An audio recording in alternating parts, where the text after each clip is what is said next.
getting your own California time. Pacific Coast. Yeah, we're on Pacific time. It is almost 8 o'clock, so I'm just going to go ahead and start this. Hey, everybody, welcome. It is the Jeranism and Soundly Flat Earth predictions and modeling discussion that they were having earlier today, and I thought it was something that actually was kind of interesting that people may want to listen to. So I suggested that we kind of go on to a hangout and kind of discuss these things. And let me turn off my audio here so I make sure to get no background noise. So what was kind of going to go on was they were kind of discussing flat Earth and prediction abilities and what predictions are. And I think Soundly asked a great question to Jeranism as what he thinks prediction means, because I had noted that the program Stellarium, I think, makes predictions because the Stellarium program is based upon round Earth model, and so you can put any time and date in there and it'll say, hey, you got an eclipse that's happening this time. In fact, the eclipse, the total eclipse that happened, if you actually put in the time and date and the location, it actually shows the moon while you're going right in front of the sun and doing a total eclipse. If that had been prior to the eclipse, which I did do, that is a prediction. So you guys were talking about that. So go ahead and continue on the conversation and let me know what you were talking about, Jeranism, by what you mean. Oh, by the way, welcome to my channel. You've never been here before. So, hey. Thank you. Cool. It's Jeranism, by the way, but Jeranism. What I keep calling you? Jeranism. Jeranism, but either way. That's kind of a cool name, though. Jeranism. Kind of sounds like a type of element. But Jeranism. Yeah, I wish I could go back in time and change the channel name, but it is what it is now. It is what it is. I get that. I get branding. So Jeranism. And your name is Jeran, right? Is that what it's called, Jeranism? Somebody asked me that the other day. I wish the same thing, actually. You want to be called Jeranism too, Soundly? No, I wish I would have picked a different channel name in the beginning, but it is what it is now. So. Yeah, at the time when I first started, or when I decided to make a channel, it was just supposed to be about, like, it's going to be my way, meism. I'm just going to trust myself, and then didn't really think about the whole connotation with religions and isms, and so if I could go back in time, I wouldn't have named it that, but it is what it is. Well, it's good to know, because somebody had asked me why it's called Jeranism, and I was like, I think it's because his name's Jeran, but I don't want to make sure. Yeah, I don't want to. Yours would be Steveism. Steveism. Can I go back in my time and change my channel name? Steven. Nah, man, people think I'm narcissistic enough, which is kind of ironic because I'm so the opposite. But you're trying to start a cult, and yeah, but that would be how to do it, huh? Steveisms. Yeah, you guys could be all little like Steve advocates and Steve bots, and awesome. Soundly, how'd you get your name, real quick, before we go into this flat Earth stuff? In the beginning, I was just thinking that people aren't reasoning soundly, and that's where it came from. Oh, I get that. Yeah. And so it didn't start off. Did it start off being anti-flat Earth channel, or did it kind of like evolve into that? Yeah, my very first. The whole reason I even created the channel was to do just one video where I was just going to do a little bit of math and end this whole flat Earth thing, and I thought that was going to be all it took, and boy, was I wrong. So, yeah, my first few videos are just me, like I didn't have any experience with video editing, nothing, and it just hey, I'm just going to do a video on my phone, and it's just me drawing on a piece of paper. I was like, I look back on it now and I go, I don't know why I thought I was going to convince anybody of anything with this. And it might have like sound effects that play that will just blow your eardrums out. And I was at the time when people would say something in the comments like, "What is wrong with your sound?" I was like taking offense to, like, "What's wrong with it? Everything's fine. What do you relax?" Now I listen back, I'm like yelling at myself. You're like, I still can't normalize sound because I haven't got the right software. Apparently, iMovie isn't very good at it at all. Yeah, no. You know what? It is. It is difficult to do. I'm just now learning some of the ins and outs of audio because I'm trying to do different things with my guitar, and yeah, it's a bitch. There's a site that I use. Let me get the exact name of it. I think it's Auphonics. Make sure. And by the way, this was an impromptu. Nobody had word up on this because we just decided like 10 minutes ago to do this or something. So if you did get notification prior to this, it's because there wasn't any. It's Auphonic, is A-U, what did I say? A-U-D? No, I don't know. I-U-D. Yeah, A-U, no. Sorry. Auphonics? No, I don't remember how you say it. I know, Hooked on Phonics. My parents wanted me to get me that from when I was a kid because I had a speech impediment for most of my life, and They're like, maybe Hooked on Phonics would get him. Really? Yeah. Oh yeah. I couldn't even pronounce certain words. Like anything with an R, forget it. Auphonic. Auphonic. Auphonic. Yeah. Yeah, the cool thing about it is you get like 2 hours free a month. I think it's 2 hours. And you can just upload a video or an audio file, and then it levels out all the sound for you. Nice. Oh, that's cool. I use it for some of the shorter videos. All right, well, let's jump right into this. Might as well get into the topic that we were talking about before. What's that? The thing I was laughing at when you said that Stellarium predicts eclipses, which I guess it depends on what you mean exactly by predicts. But I mean, does a calendar predict, what day of the week it's going to be on in 10 years? No, the calendar. See, the calendar is just a something that the prediction's already been made, then it's been noted on something.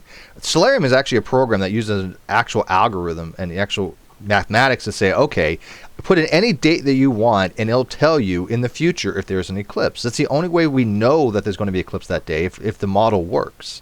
And so what I was trying to explain is, if we use a round Earth model, we can make that prediction that in 2 years from now there's going to be an eclipse, and you can see it from this position. You can see it full on at at this latitude or that latitude. Now, so then why doesn't NASA just say that their eclipse models are based on a globe? Well, what do they say it's based upon? Based on the algorithms provided by Fred Aspernak. Yeah, and those algorithms are based on a globe. No, he got his algorithms from the Soros cycle. The Soros cycle doesn't make to the second predictions, nor does it predict where the shadow is going to be exactly and all that type of stuff. It doesn't have the precise predictions that we have today. It just tells you that there's going to be some type of event, but it doesn't give you the exact details of where any of the penumbra or the umbra or anything's going to fall. Yeah, it doesn't tell you like the size of the shadow, where it's going to go. It doesn't tell you the precise second it's going to be, a specific longitude and latitude. None of that. If the globe model is what's doing that, then why wouldn't NASA say our eclipse predictions are based on the globe model? Why would they say our eclipse predictions are based on the work by Fred Aspernak? Because Fred Aspernak did the work. I thought that the computer did. You just need to put in a... Well, somebody has to write the coding for the computer. The computer is just something that interprets the coding. If you put in bad code, you get garbage in, garbage out. Then does Stellarium... You just answered the question. Does Stellarium predict anything? No. Yeah, it makes a prediction off the data. It uses a mathematical model to predict. Yeah. That's what a prediction is. What input by a human. But the model is what the model is making the prediction. The model's the input. Right, exactly. Yeah, the model's the input. So based upon that model, we say, hey, look, here's what we know about physics. Here's what we know about cosmology. Here's what we know about gravity.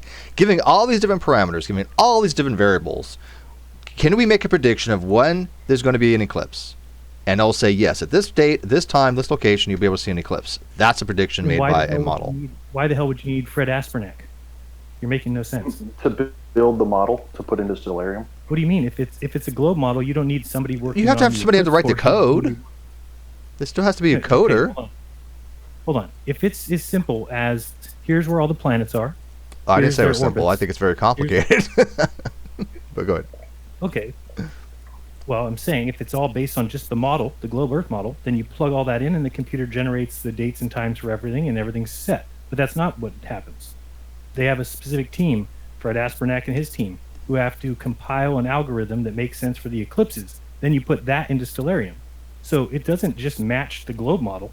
It's not just, we just put in a globe model and everything else comes out perfectly. That's not the way the universe works. See, that's why I think we're having a misunderstanding here, because what the model is the math. The math is the model. Yes. I mean, math is the model, literally. Somebody has to figure out the math, build the model, and then test that model. And you test that model by making predictions. You say, okay, well, this model says that there's going to be eclipse on this day. Then let's wait for the eclipse. Does it show up? Yes, it does. Okay, model validated. That's how models work. Okay, model validated as reality, or just this model works? Well, that's the whole thing. Models are models of reality, right? They could be wrong. Okay. And that's why validation is necessary. But the whole thing about models is it's not about is it reality? No, it's not reality. It's a model of reality, and the power of a model is that it can make predictions about reality. That's the whole point of having a model. Okay, so was there predictions of eclipses before heliocentrism? Very probably Or in approximate ones. But let me explain this real yeah, quick, if I may. There's something called their model is just it's very too general. It gross. doesn't make Yeah, very gross. specific Very predictions. yeah, very gross, not precise. But there's something called scientific realism versus scientific instrumentalism, Jeranism. So, the scientific instrumentalist, like I am, that means that the model represents reality. It may not necessarily be reality per se. It may not actually be exactly what is going on, because something will be beyond our epistemic limit to actually know. As far as, like, let's say, like the space-time fabric, we say there's a space-time fabric. It seems to work. Is there such a thing that actually physically exists? I'm not sure. But that's scientific instrumentalism. Scientific realism, saying that the model is reality rather than just represents the reality. It's fine either way. Scientists can go either way. There's no one right answer. I happen to think the instrumentalist approach is easier, and better. But the model represents reality either way. Whether it is reality or not, it represents, and it works. We can utilize it for utilitarian function and say, okay, I can use stellarium based upon these mathematical models to determine any eclipse at any period of time in the future, excluding any catastrophic event. Obviously, the models will change if something causes a perturbation in the solar system. If we have a black hole come into our solar system, yeah, the model no longer is valid, right? So, but none of that proves that. None of that says Saturn is an actual planet that is 10 times the size of Earth, that is 3 billion miles away. Well, it doesn't take the model for that. That's something we know through observations. We know planet. We subscribe the term planet to mean something like Saturn. Saturn is a planet by definition, right? Sure. Whether in reality it's a place somebody could go to and actually observe is unknown. Well, there's a difference between the model and the observations too. Observations are made, and those are facts, right? And scientists really aren't keen on knowing all the facts. They're keen on building a model that predicts the facts that we know about and makes predictions about other facts that we don't know about. Sure. That's why we want models, because we want to be able to discover information. I don't disagree in any way with the eclipse cycle. I don't disagree with where Saturn will be next year. I don't disagree with anything like that. That's all done. It's been observed. They've done a great job. They've modeled it correctly. You can even say that it's modeled to reality, other than when you say that NASA starts going out there and they're showing people these pictures that they say are from some craft in orbit. That's all made up. Well, it's not made up. That's just personal incredulity. I mean, okay, and saying that it isn't made up is just personal trust. That's your faith. That's your religion. You trust it. No, I don't. That's what it comes down to. It's not faith in a religion. It's scientific consensus, and there's a difference between faith and religion and scientific consensus. It's faith and consensus. It's your religion. It's what you believe in. You believe in man. Scientific consensus is not faith. It is faith. How can you say it's not faith? You believe what men say. Because it's based on observational facts. Sure, you call it fact if you want, but what I'm saying is that there's no proof of, let's say, for example, just because somebody says that the stars are suns, well, nobody's ever seen them. No one's ever been there, right? Nobody. Well, we have seen them, though. We've actually seen the disk of Betelgeuse. We look at a mathematical model saying that, look, we have a star here that we can observe. The sun is a star. We know how it works. We can verify the mechanisms by which we obtain heat and energy from the sun through fusion power, through proton-proton reactions. We know these things exist because we've verified them. We've experimented. We've detected the correct types of photons, the correct types of neutrinos that represent the model. We know how gravity works. We can say these things about stars. Stars are exactly what our sun is, only on a much grander scale, most of them. Our star is a very mellow, mild star. We know how gravity works, but because it doesn't work at all in the vast outer universe, they had to invent dark matter.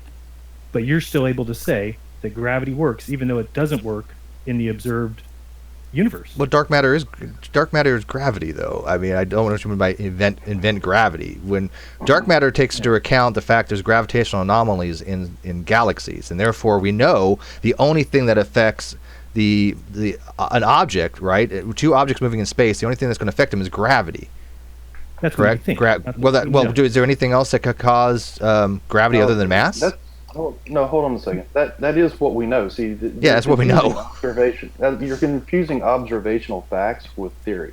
We might not know what causes gravity, or what the underlying nature of gravity is, but we can observe and make observational facts about how gravity works. Right. Like, look at Jupiter. Look at the moons around Jupiter. You can use gravity, what we know about gravity, to predict how long it takes for one of those moons to go around Jupiter, and it works. That's the observational facts. Yes. I mean, it's an observational fact that Jupiter is a gigantic ball. I mean, Shoemaker-Levy makes that pretty clear. I mean, a comet crashed into it, and you could see the parts of where it crashed into it orbiting around the sphere of Jupiter. So, I mean, those are observational facts. Where's that? What are we looking at for that?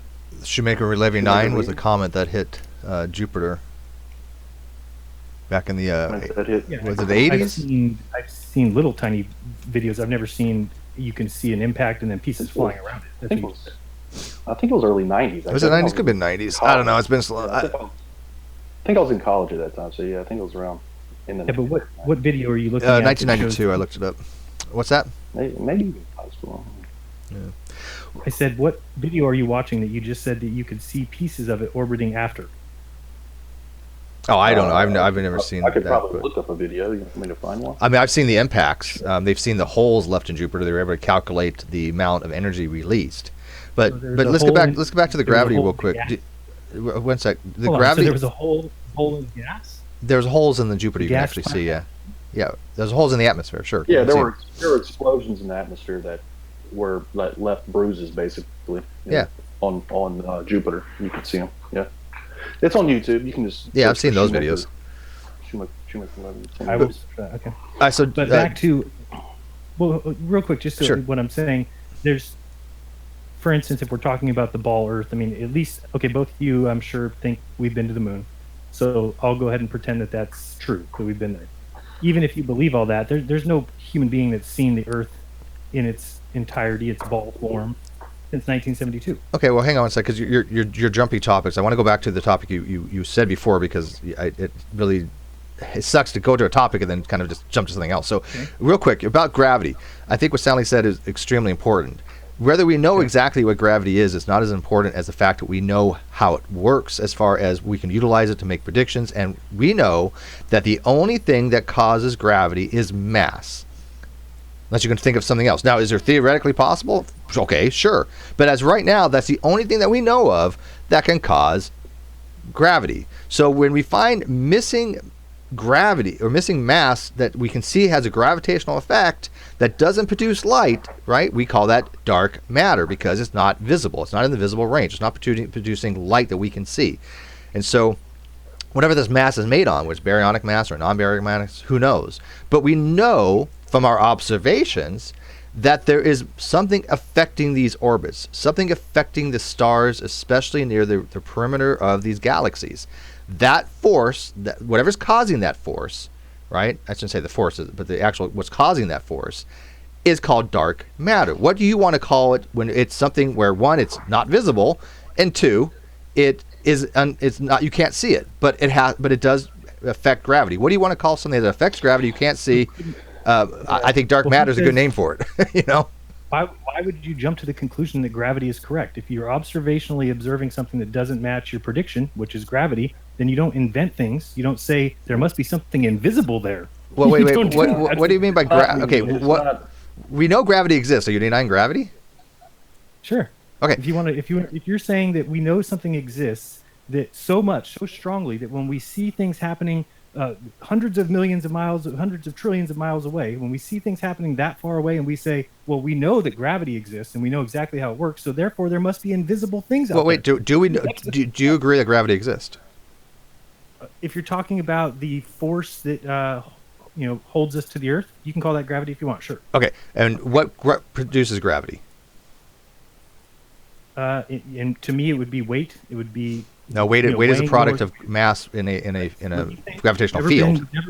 Sure, you think that because you've been taught that. That's the whole point physics. No, it's not. Yeah, that's not what I think. That's what I know. That's been taught. It's been tested. Yeah, we understand how weight works. Weight is a factor of mass in a gravitational field. How do you know that? Actually, there's a very simple experiment you can do, Jaren. Go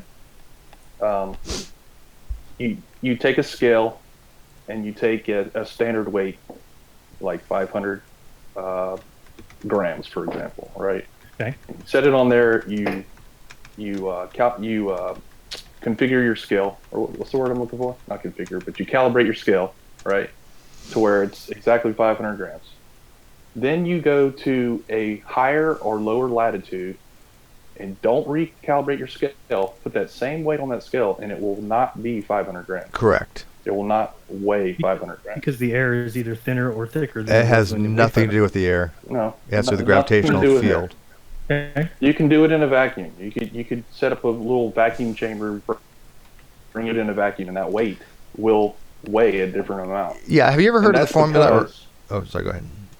Yeah, that's because when you go further north, there's less. What's the word I'm looking for? Centripetal force. Is it centripetal or centrifugal? Centrifugal is the one that goes away. Centrifugal is the one that comes close to you. The one of them is a fictitious force. The other one's not. Yeah, they're 180 degrees out. There's less force acting. Yeah. There's less force acting on you because you're not spinning as fast.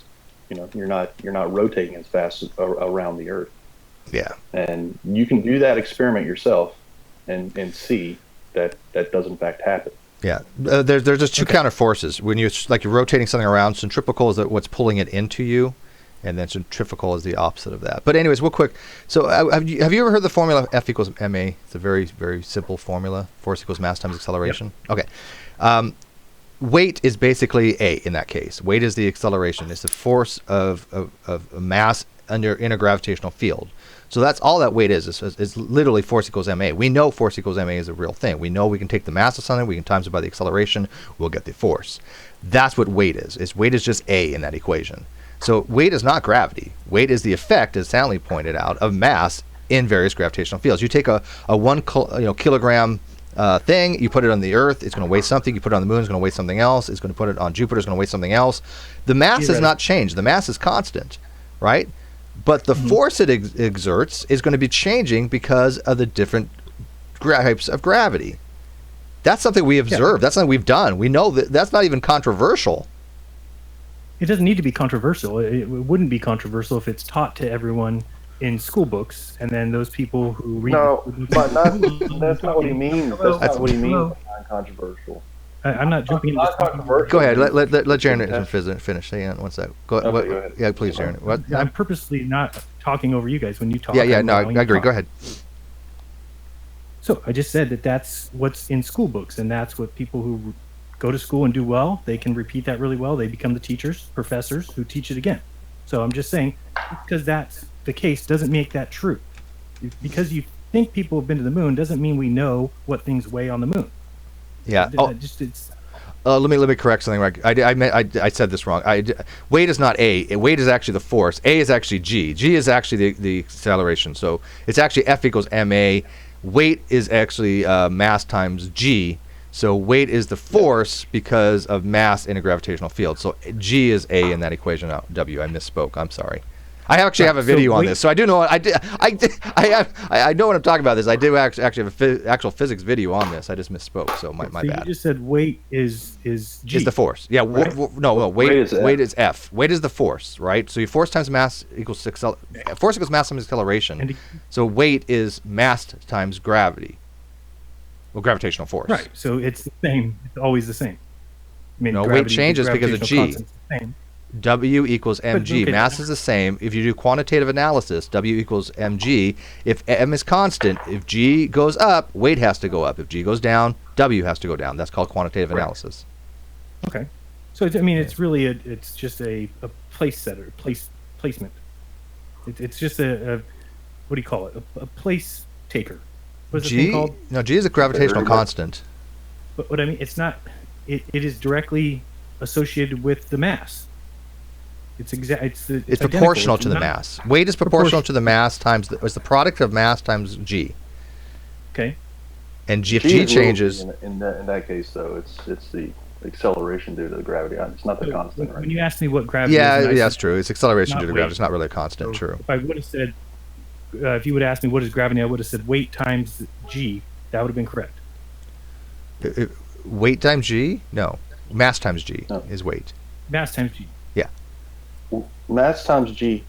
G is gravity, so it's mass times gravity equals weight. Okay. Okay, so if we agree that the mass is constant, a kilogram is a kilogram, right? That doesn't change no matter where you are.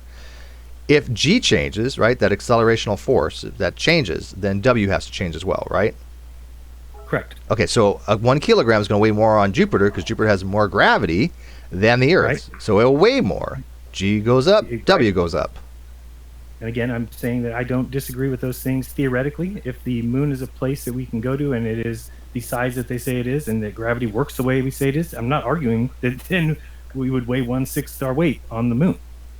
I'm not going to argue that. That's not what I'm saying. I'm saying that we don't know that those things are facts to be just going around telling people that they're facts.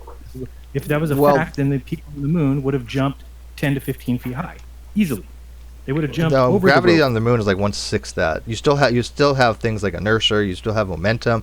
Things don't all of a sudden just like stop existing because you're on the moon. Moon has gravity. Okay. You know, just So like you're 200 pounds, right? That's Yeah. what I weigh. So But they're not. They're 200 pounds plus a 300-pound spacesuit. wait, their suit weighs 300 pounds? I'm pretty sure. I don't think it was that much, was it? Sorry. So on Earth, when they wore them, they weighed 500 pounds? No, they're back. It might be that they were 300 pounds total. Okay. Yeah, So I would say it's what's more about one- 100 pounds. That probably sounds about right. But I mean, I always look it up, but I think it's kind of irrelevant. So what's one- The fact is what's that you. 1/6 of hold on. Go ahead. What's 1/6 of 300 pounds? 50, right? 50. Yeah, 50 times. So you're 50 talking times about 6 is weighing 300. 50 pounds. Okay, you're talking about weighing 50 pounds and having the muscle mass that you have on Earth. And you don't think you'd be able to jump 10 to 15 feet high? Yeah, You they wouldn't weigh- be able to jump over the rover? No, because they weighed the suit weighed 180 pounds. The total. 180 pounds Yeah, for the subtle chute weighed 310 pounds, including life support. The suit weighed about 110 pounds, and their astronauts were 175. So they were about 485 pound total in complete suit. Oh, do your math again. Do your math again. I'm just reading it What's right the now. weight of the suit? The Apollo suit, Yeah, including the what's life support backpack, weighed 180 pounds. The shuttle suit, including the life support system, weighs about 310 pounds. The suit itself weighs about 110 pounds. If an astronaut weighing 175 pounds wears the complete suit, the total weight is about 485 pounds. 310 plus 175 equals 495. No, that's not what they wore on the moon. Well, it's But still a you pretty go- heavy system. I mean, even if spacesuit is still going to be a couple hundred pounds, or at least 100 some odd pounds minimum. I mean, I don't know where this is leading to, because the fact is you keep on saying The that. fact there's what we would have seen on people on the moon. Well- we didn't see. That's Well, you how know much it's not how much true. do you think they weigh on the moon? They weighed 50 pounds. 300 pounds. They weighed 200 pounds, or let's say 170. Their Okay, backpack weighed about 100. here's also the problem. Do you understand that even though they weigh less, they still have the same amount of mass. They still have that heavy amount of mass on them. I mean, they still have momentum. They still have to overcome inertia, right? In other words, if I struck you with something that was 50 pounds in space, even though it's very light, it's going to hurt you just like it would 50 pounds on Earth, because it has momentum, right? You still have an impact. So you still have to take all these things into account. You're not going to just jump off the moon and fly into space because it's 1/6 the gravity. I didn't say that. I said that they'd be able to jump over the rover. That's what I said. Yeah, I don't think that's correct. I haven't done the math on it, but I'm sure George in the live chat could do the math on that, but I don't think that's correct. Okay. What you just said about momentum, I mean, that you still have to accelerate the mass, and it still pushes You would against be you. Right. able to accelerate faster. With that amount of mass. Yeah, how are you You'd be going able to exactly? accelerate faster. What are you going to how are you going to impart enough energy from your to jump to accelerate yourself enough to jump Because- over a rover? Because your muscle mass is the same as it is on Earth. So if I can run and jump over a red wagon today, if there was 1/6 the gravity, then I'd be able to jump over something probably 6 times or bigger than the red wagon. No, it's not a linear. It's not. Yeah, I don't think so I'm either. not giving you an exact, but I'm saying that your muscle mass is more, so you're able to propel yourself faster. You have less resistance.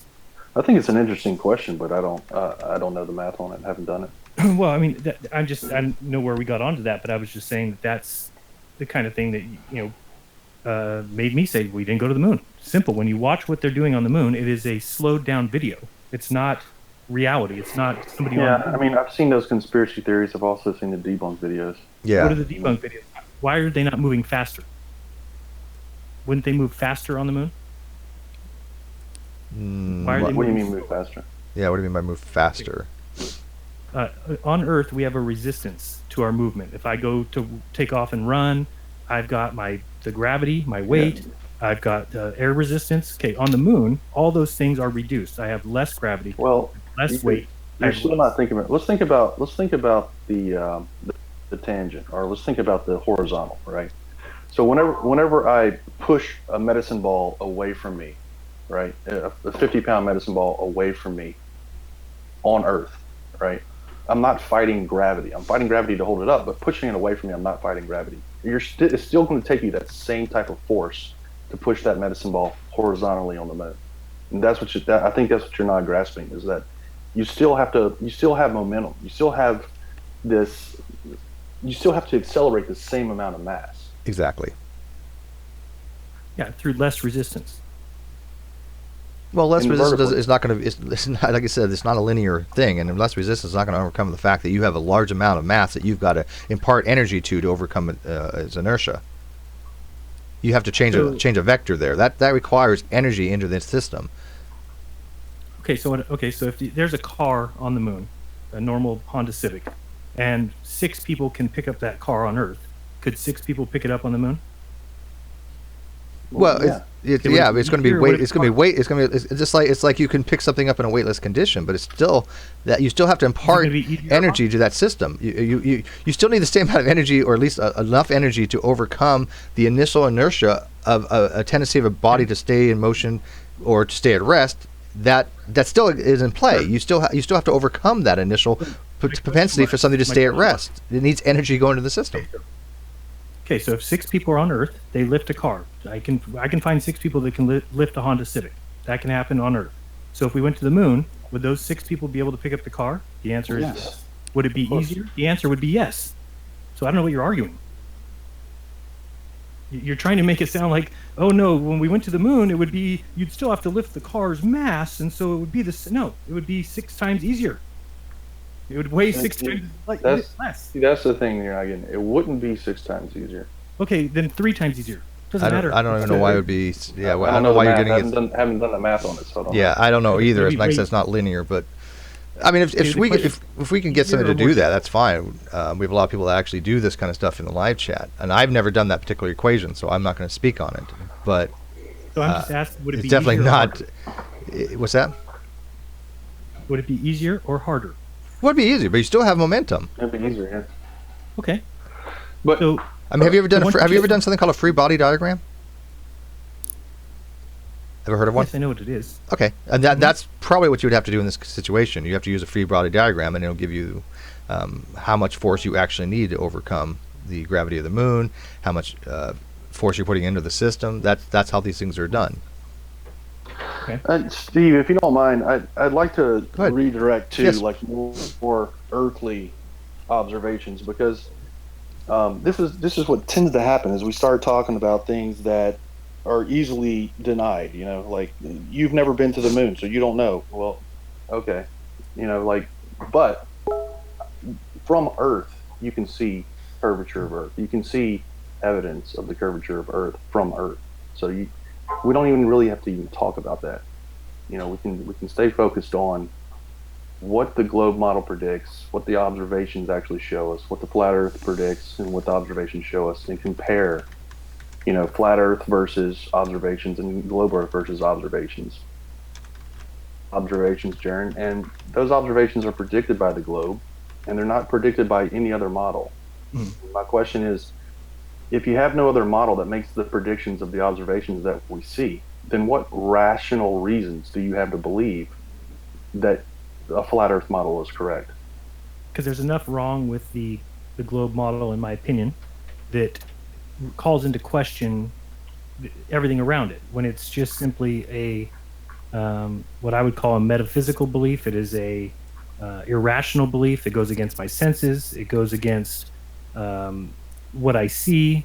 So, is there reason to pay attention to it? Sure. You know, we were taught it in school. We were everybody believes it. So you look at it and you say, well, this must be true. Everybody believes it, so it's got to be true. That's how I lived for 35 years. So I was just the same as you. I went to school like you guys. I accepted what I was taught, and that was it. But then when it got to a point where I started looking into some things, I expected it to be readily apparent that these things were facts. And when I started looking in, I found one thing after another that didn't meet my observations. And then to see you guys flat out deny that what we're seeing and what we're saying is true. For instance, the whole idea of you can see a boat come back when it's gone over the curve. And people say, that doesn't happen. It's not happening. It's hilarious to hear. And it's just more evidence of why we continue to search, because I've done it myself. When you go out and watch a boat disappear with your eyes, if you pull out a camera or a zoom lens and you zoom back in, the boat reappears. Now, eventually it goes away. Eventually it disappears, and it looks to be disappearing from the bottom up. But what we're saying is that by just looking at the observations, they match the globe model until you pull out your optics. All right, let me get this straight. You're for one thing, I think you're confusing different things again. If a boat, and I was in the Navy, I've actually seen these things. If a boat goes out of your line of sight, it might not be actually going over the horizon. It might just be too far for you to see. And then if you zoom in, you're going to only magnify what's existing there. So you're not seeing any more of that boat than what's actually being visible to you, or being obscured by the horizon. It's not going to be visible to you. So it might just be something you cannot see. So when you zoom in, yes, you can see the boat, but you're only seeing the boat that's visible, that you could see with the naked eye. If you wait, let me finish. If the boat goes beyond the horizon and part of it is obstructive, so you don't see the bottom, you can zoom in as much as you want. You're never going to see the bottom of that boat. Never. There's so much evidence that is wrong. So much. Let me address this point. Make that statement. It's like you haven't done any research. You haven't looked at any videos. You haven't gone down. I've looked at quite a few of the videos, and I've looked at Nathan Oakley's. I've looked at Sleeping Warriors. I've seen a lot. Rob Skiba. I've gone through the 200 things from Eric Dubay. Yes, I'm familiar with these things. That's not. Let me address this real quick. Yeah. So, for some reason, you guys focus on the boat example. So let's focus on a more obvious example. I can see New Orleans from the North Shore, and it's clearly obstructed by the horizon with my eyes. And whenever I zoom in with my camera, the same percentage of obstruction is still there. So that completely invalidates that argument. Which is exactly what I just said, is it not? Yeah. I mean, you only have a certain amount of view that you can see distance-wise with your naked eye. Now, if you zoom in on that, you'll see just a magnification of what's existing there, that's already there. You're not going to see any more of that object. It's obscured by the horizon.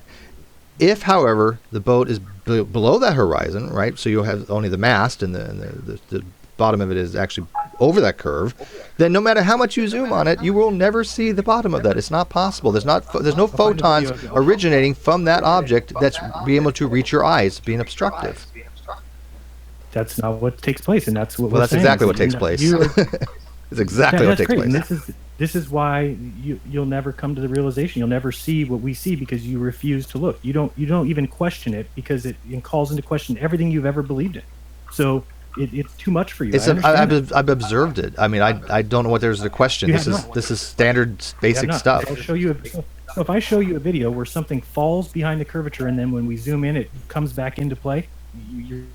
I'll look at any of it. I look at all the debunked videos too, and I find the debunked videos to be extremely well thought out. They actually use actual science. They actually use physics. I've never yet seen a flat Earth video that has ever gone and said, oh, well, you know what? We can't explain that. Not once. Not one of them whatsoever. No, of course not. Yeah. Of course not. The globe wouldn't be the prevailing belief if there was things that the globe hadn't have an answer for. It doesn't mean that makes it true. It means it's had a lot of good people, a lot of quality, smart people that use physics and science to explain it. Yeah. Sure. Yeah, that's exactly. So the boat going over the horizon video, do we have physics and math to explain that? that people can look at, or just a video saying, oh, look, here's this and that, and somebody trying to explain it? Or do we actually have somebody going through it like Soundly has done, like Reds Rhetoric does, that Sean Hufford does, that Sly Sparkane does, or any of these Flat Earth debunkers? They use actual science and maths and physics. So do you have a video that I can look at, and I'll look at it later, I give you my word, I'm legit, people can tell you, when I try to be objective, although I am 100% in the globe Earth model, but I will look at the evidence and try to debunk it myself. Do you have a video I'll watch later where a ship goes over the horizon, exactly as you said, and you just zoom in and on it, and all of a sudden you can see the whole ship again? And the math and physics that went into that, I'll look at it. What would be the math and the physics that would go into it? What do you mean? The Earth is flat? That would be the math and physics. And that, how would you're not going to listen to that. There's nothing that could ever convince you, because since you believe math and physics is a fact that they can never change, even though it's That's changed. not my argument. No, I've never said that actually. What did you say? Well, I've never said anything that can change. Math is a mathematical construct that we make. I don't think we discovered math. I think we invented math. But that's an age-old argument in mathematics. I agree with you on that. Yeah. So physics, however, can change. I mean, the laws of physics, we make the assumption that they are not something that's going to change in the future. We believe that they are the same as the facts, called uniformity of nature. They might have changed in the initial conditions of the state of the universe early on during like the Planck era, but we don't know that. But I don't make this assumption that the laws of physics can never change. I make the assumption that they don't, for the fact that we can make predictive abilities because we assume they don't change. But is it impossible? Well, no, it's possible they can change. You're asking for somebody to do a breakdown of a video that we see something and then we don't see it. And you're saying you want it to be scientifically broken down. Do you understand that that would be somebody employing the same things you believe to then convince you of something that wouldn't work in that model? Well, which video is he referring to, Sally? Maybe you may be able to shed some light on this one. Let me rephrase this real quick, because I think what you think we think is not what we think. Maybe that's true. So pull up the end of that video then. So here's the thing: is that I'm asking for a rational explanation of your observations. That's what I'm asking for. Now, there are different ways you can do that. You can use English, you can use German, or you can use another language called mathematics. Mm-hmm. Mathematics is simply a language. It's a more robust language. It's a less ambiguous language that explains what you're seeing, or explains observations that we see. True. So that's what we're asking for. We're asking for a rational explanation of why a city will be obstructed by the horizon. The only rational explanation that we have currently is the globe model. There aren't any other models that make this prediction. And can I share my screen? Yeah, sure. Steve? Let me get to you 1 second, there, buddy. Let me show you this predictions compared to observations animation here. It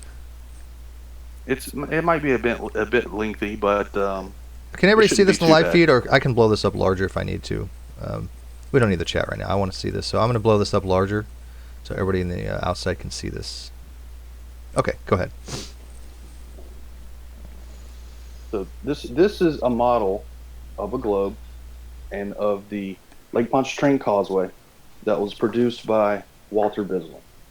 He's done these amazing models and these amazing animations, not just for the causeway, but for the transmission lines and for a few other things as well. Mm-hmm. But this is a model that's making predictions, right? This is the same thing we're talking about with stellarium. You take the math, you stick it into a model, then you can make predictions about what the real world observations should be, right? So can you rotate around to the side of that view? I can't do that in this model now. This is a fixed vantage point. Is a fixed animation. Yeah, it's a fixed animation. It's fixed. But what he's done is he's taken his model and then he's taken my observations and he's overlaid them on the model so that you can see how they match up. Now, what we do know for a fact is that this model is the shape of a globe. So we know that for a fact. So it's making predictions. So can you show me? And then I go out and make the observations. I've never seen that before. Compare it to predictions. Hold on. Can you pull back and show me you said we know that this is on a globe. How do we know? Show me the globe. Well, we know it's on a globe because that is the model, and I can show you some other things that Walter has done where he has backed up away. Darren, are you saying that he made this model on a flat Earth model? I'm saying I don't know what this is, but I see a blue line going straight across there.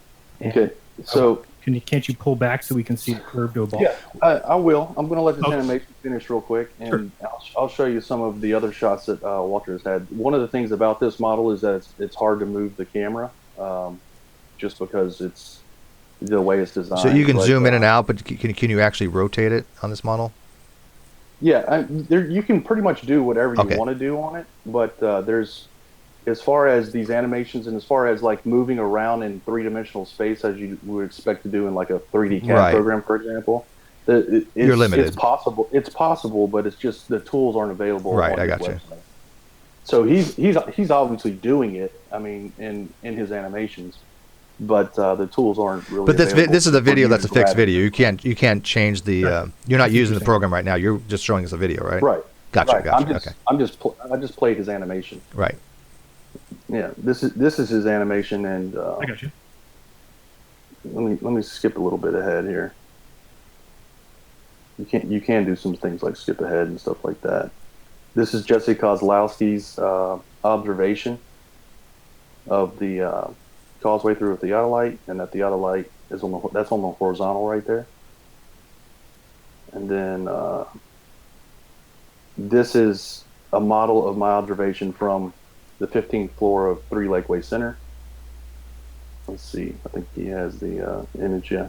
And there's the image I took. So he took your image and made a model out of it. Because you take a lot of these images for that lake, yeah. Yeah. I have literally thousands of images now. I mean, it's a lot. Yeah, I mean, real quick, let me ask Darren this from me on this particular thing. If this was a flat Earth model, why would there be a curve, just out of curiosity? Show me what picture you're talking about. Like the last one you just had. Show me, because there's clearly a curve in that bridge. Clearly. He's talking about this image here. So we see in a circle. Back to it. We see in a circle. You're the radius. Yeah, your sight line is the radius of a circle at all times. So if you're standing off to the side of this bridge, then you could get the appearance of what looks to be a curve. You certainly would not be able to see any curve on a ball Earth 24,901 miles. Well, the problem I have with that is this is not our eyes. This is the pic. We can actually there is actually a curve there. You can measure that amount of curve, and it has nothing to do with our eyesight. How are you measuring that amount of curve? Take any point of reference and take a linear line out. You can see a divergence from the line. A line is a line is something between 2 points, right? Or a line segment is. A line continues past those 2 points and an infinite amount of points in it. But a line, excuse me, you can take any 2 points in a plane and you can make a line out of it. And if there's a divergence from that line, there's obviously a deviation. We can see a deviation from a point at the beginning of that picture toward the middle or toward the end, and we can see there's a derivation from that line. It's a curve. What else do you want to call it? Perspective. You call it. Let me just point this out. You brought something up. This is the prediction of the globe model. That's not a debatable fact. I mean, that is the prediction. That's what we expect to see for this observation. Okay, so show me that. You've said that now twice, and I'm just saying, show me that. Show you what? You're saying that the globe model predicts exactly what you're seeing here. I'm saying, how are you saying that? Because this is the model of a globe, and it is the model of a causeway on that globe. Yeah. That's what that is. Hey, real quick, do you? I know this is between you guys and stuff, and I guess myself, but telling me to take your word for it. Can I bring in George if you don't mind? No, you don't have to take my word for it. You can come over here and download the source code if you want to. Jeranism. Where's that? Jaren. He has. Real quick, can I bring in George to this conversation? He has an offer for you that he would like to propose. You know George, right? Oh, here it is, right here. No. Here. George, Hanutek. I can never pronounce his last name, and I've told him this. Hnatiuki. Hanutek. Hunut. I just call him George. There's a link right here on the resources. You can get the source code right there. Is that okay? Look at it for yourself. Sure, I don't know what you're asking me, but go ahead. All right, I'm just allowing somebody else to come in, and he wants to Sure, an no offer. problem. So he's legit. Did you hear me, Jaron, about the link here? Yes, and so scroll down a little bit. So this, then all the stuff for the globe is input in here. Is that how it works? He just built the model, and we're just looking at it in 3D view. Okay, yeah, I'll go check that out. That looks amazing. Yeah, that's a lot of And, detail. That's pretty good. Yeah, he's done a bunch of stuff. He did the recent SpaceX launch, which here's him overlaying one of the SpaceX pictures from 7,000 kilometers on top of his model, and then there's another one, Wait, same thing here from 4,000 kilometers. so he's saying that the Tesla was 7,000 miles at that point. 7,000 kilometers. 4,000, yeah, 7,000 kilometers and 4,000 kilometers. Okay. That's where it was. And where did he get that distance from? Well, that was the published distance. That scene appeared about a minute and a half after launch. So in a minute and a half, it went 7,000 kilometers. This right here is the published distance. You can find that. Yeah. Oh, he says you have your. It was out there during. I think Jeranism. I think you might have George blocked actually. Let's see if it's a different account. On my channel, or he can't come on. You mean? Yeah, it's possible. Do you block a lot of people? I don't, but I have a lot of moderators. What's the Well, wouldn't be that would be moderator would only be of the chat mod. This is from G plus. You would have had to block him on G plus, not chat mod. Oh, I got a lot of moderators name, too, but George? they can't block on G plus. They can block on the live chat. I don't even use G plus, but I do block people if they say something in a comment or something that's shouldn't be said. So what is his name? I can look it up. George. Yeah, Or what's George. the channel name? You have to go to his YouTube channel. Oh, you have to go to his G plus page and then block him from his G plus page. I didn't even know what I'm searching. George. Just paste it to him. George Knock. Paste I don't know. Oh. HN. Yeah, what's that? Yeah. Hold on. I'm putting the outside chat Where's for the you, okay? website? I don't see him. Yeah, I put it in the outside right now for you. that's the channel name. Yeah, well, let me see if I can find his Facebook, or no, something, his G plus page. And I'm not even sure you can unblock somebody once they're blocked and they can come in. You can unblock somebody. I don't know if you can do it in such that they can come in after. he- We'll see. They couldn't do a hangout. Is he in the public chat? He is in the live chat right now with the other 100 some odd people. I see him. Let me see. Oh, I'm not seeing George. Send me a message. Oh, you see him? Oh, for you. He just said me in the live chat. So I think if my moderators were to see a comment and then delete it, doesn't that block somebody? No, it only blocks them Happens from all the the time. No, live it doesn't chat. block them. It doesn't block their You're- Google Plus page. Your moderators are over aggressive, as are mine. They block people that disagree with you. Yeah, well, Generally. they shouldn't. But I mean, you know, Yeah, it's hard to get all moderators on page. I got a lot of moderators too, but I think vast majority of my moderators do an exceptional job, and I appreciate everything they do. And if they go overboard a little bit, Same. it's easy fix, right? I I don't get on them for going a little overboard that much because it's a pain in the ass to moderate some of this stuff. Let's be realistic. I couldn't do it on my own, so I can't even pretend that I would be able to. So All right, but I I'll give just you his unblocked- page right there. I found his Google Plus page. I just put in the I'm outside chat blocked. for you. He's already unblocked. Oh, he's already blocked. All right. The interesting thing about Walter's models is that he has a whole bunch of different observations, not just my stuff, and he compares. Is that like stuff been up for a while? suggestions. Yeah, it's been up for a while. Yeah, I can send you a link if you want it. No, I think I've seen it before. I just was not putting it all together, but now I'm recognizing some of that. Yeah. That bottom part of the page.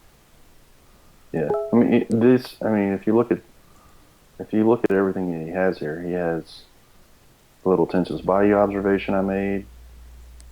Hold on, let me get back. I don't know about Grace. I don't know what this one is. Some oil platform. Oh, that's And they because can't that fly that one. Bo's observations down Santa Barbara. And then he has Chicago and Caniguo. How do you pronounce that? Okay, so go to Canagal. Go to Chicago. I just want to see what this is showing. Okay, so this is flat Earth and globe Earth, and this is like a video that's playing here. Yeah, all these are animations. These right here. There we go. Oh, okay. Let me just watch this one for a second, trying to see here. What is he saying? On the globe, Chicago disappeared behind the first Earth. So then, right, zooming in doesn't bring back. So what is it showing here? Let's climb a nearby hill, 200 meters. Okay, time out. Pause right there. So you're telling me that when you climb a hill for 200 meters, the horizon drops 4,000 feet? No, this is not a model. Like I said, this is a globe model. It's not a globe model because he just said we It went is. up. Hold on a second. Hold on. Listen to me, because he said we went up 200 meters. That's 600 feet. In 600 feet, the eye level line dropped from where it is on the flat Earth to 3 times the height of those buildings. That means 6,000 feet. The horizon dropped. That's not reality, dude. It didn't drop 6,000 feet. These buildings aren't 6,000 feet They're tall. 2,000, so it dropped 4,000 feet. It didn't drop 4,000 feet. It dropped less than the building height. Look where the eye level is up there. They had to drop all the way down from that horizon line. Back up. It dropped from there. Okay, so where would the building be? It's below. It's below Okay. the horizon. Okay, and then watch the horizon line. Like, well, we can actually grab this right here and you can play with it. See when the buildings start becoming visible. 18 meters. 52 meters. 160 meters. Okay, but look at how low the horizon line is dropping. Yes, and The horizon line doesn't drop like that. but it does. That's What? see, this is the reoccurring problem that we have is that you guys don't understand the model. You don't understand the actual globe model, like what it actually predicts. Because it doesn't show what reality is. If I went up to a hill that's 200 feet, the horizon line would not drop that far off of the horizon line when I was at ground level. I know I'm repeating myself, but I'm going to do it one more time, so I hope it sticks this time. Okay. This is a globe model. That's what it is. That's not debatable. This is a globe. I mean, Jaron, real Great. quick, do you You don't live accept off that that's a globe. globe model? I mean, do you think they used any other model? Do you think they use a tetrahedral model, a conic model, or if you want to go Lord No. Stephen Christ, a inverse cubed cellular phone, whatever thing he promotes, cellular I model? think the globe is more likely to be true than the concave Earth.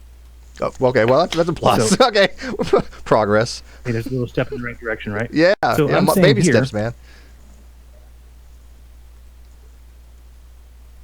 I'm saying that if we went up 600 feet, or whatever he's saying there, that the horizon doesn't drop that much because we know it only drops a degree or two if you're up 35,000 feet. Again, this comes down to focal length, because the focal length is 800 millimeters. So this isn't going to be large amounts of degrees. Gotcha. Okay, so that's kind of what I was saying. So we need to pull that back to maybe what our eyes would see then? What our eyes would see would be about 50 millimeters. Okay, I feel better now. You were showing that horizon line dropping that much. I was like, that's ridiculous. Yeah, I mean that's the same problem that I have with this observation here. This observation's at 2,000 millimeters. I mean, it's and so what if you pull that back? people don't understand that. If you pull this back, you can't even see that. This is what you would see with your eyes, and then this is what you would see like with a typical drone. You're talking. Okay, so do you think you've been forthcoming on that fact to people? Yes, absolutely. I've been forthcoming on that. What do you mean? Okay. Well, I mean, it's because again, the reason we got into this conversation earlier is you and I talking about the fact that zoom lenses and telescopes are a photo of reality. I said they just were relationships, They are. and you didn't agree. Because they are reality. That if this was like super high resolution, like a 2,000 megapixel image, Mhm. you would be able to crop it and still see this exact same thing right here. The zoom doesn't change the image. It just magnifies it. That's all it does. Right, but that changes the relationship between items. For instance, I could find a telephoto picture of like a mailbox behind a car, and they would look like they are right behind each other, but in reality, they might be 200 yards away. But it doesn't change the relationship. The zoom lens even though that it's called, I know what you're talking about. You're referencing lens compression. It's called lens compression, but it's a misnomer. It's not actually lens compression. The lens doesn't do any compressing. It's perspective compression. Exactly. And that's what I'm trying to say is, if you had a 2,000 megapixel image of this right here. So I want to know why my answer is wrong. When you asked me why there was a curve, and I said perspective, and you guys laughed at that or whatever, but now you just said that the photo actually makes a perspective change. So really, when you ask me why is there a curve in this photo, and I say perspective, that's exactly why there's a curve in that photo. No. Oh. The photo doesn't actually create the perspective compression doesn't create the curve. It just fits it inside of a frame. Exactly. And Red's Rhetoric has a really good video on this. Have you seen Red's Rhetoric video with the chess pieces on the top of the car? Exactly what Soundly said. The compression, the perspective compression, does not give it the curve. The curve exists, but you're going to see it from different perspectives. And in one angle, you go see that you can see it's actually curved because the car hood or the car top is curved. In this case, the planet is curved, and then from another angle, it looks more linear. That's what they're talking about. It doesn't change the fact that the actual curvature exists, right, Soundly? Right. Because the compressive perspective or the perspective compression doesn't create the curve. The perspective compression, all it does is just fits more miles worth of distance into a fewer pixels so that you can actually see it in a single frame. But it doesn't create the curve. I mean, perspective in general can't create curves. I mean, that doesn't make any sense. The perspective maintains straight lines. I mean, something could probably look more linear on perspective than a curve. I don't know how something that's linear would look really kind of curved like this, though, by just changing your perspective. I mean, do you deny there's a curve there, or do you think that bridge is absolutely flat and straight, Darren? Well, the bridge itself has undulations.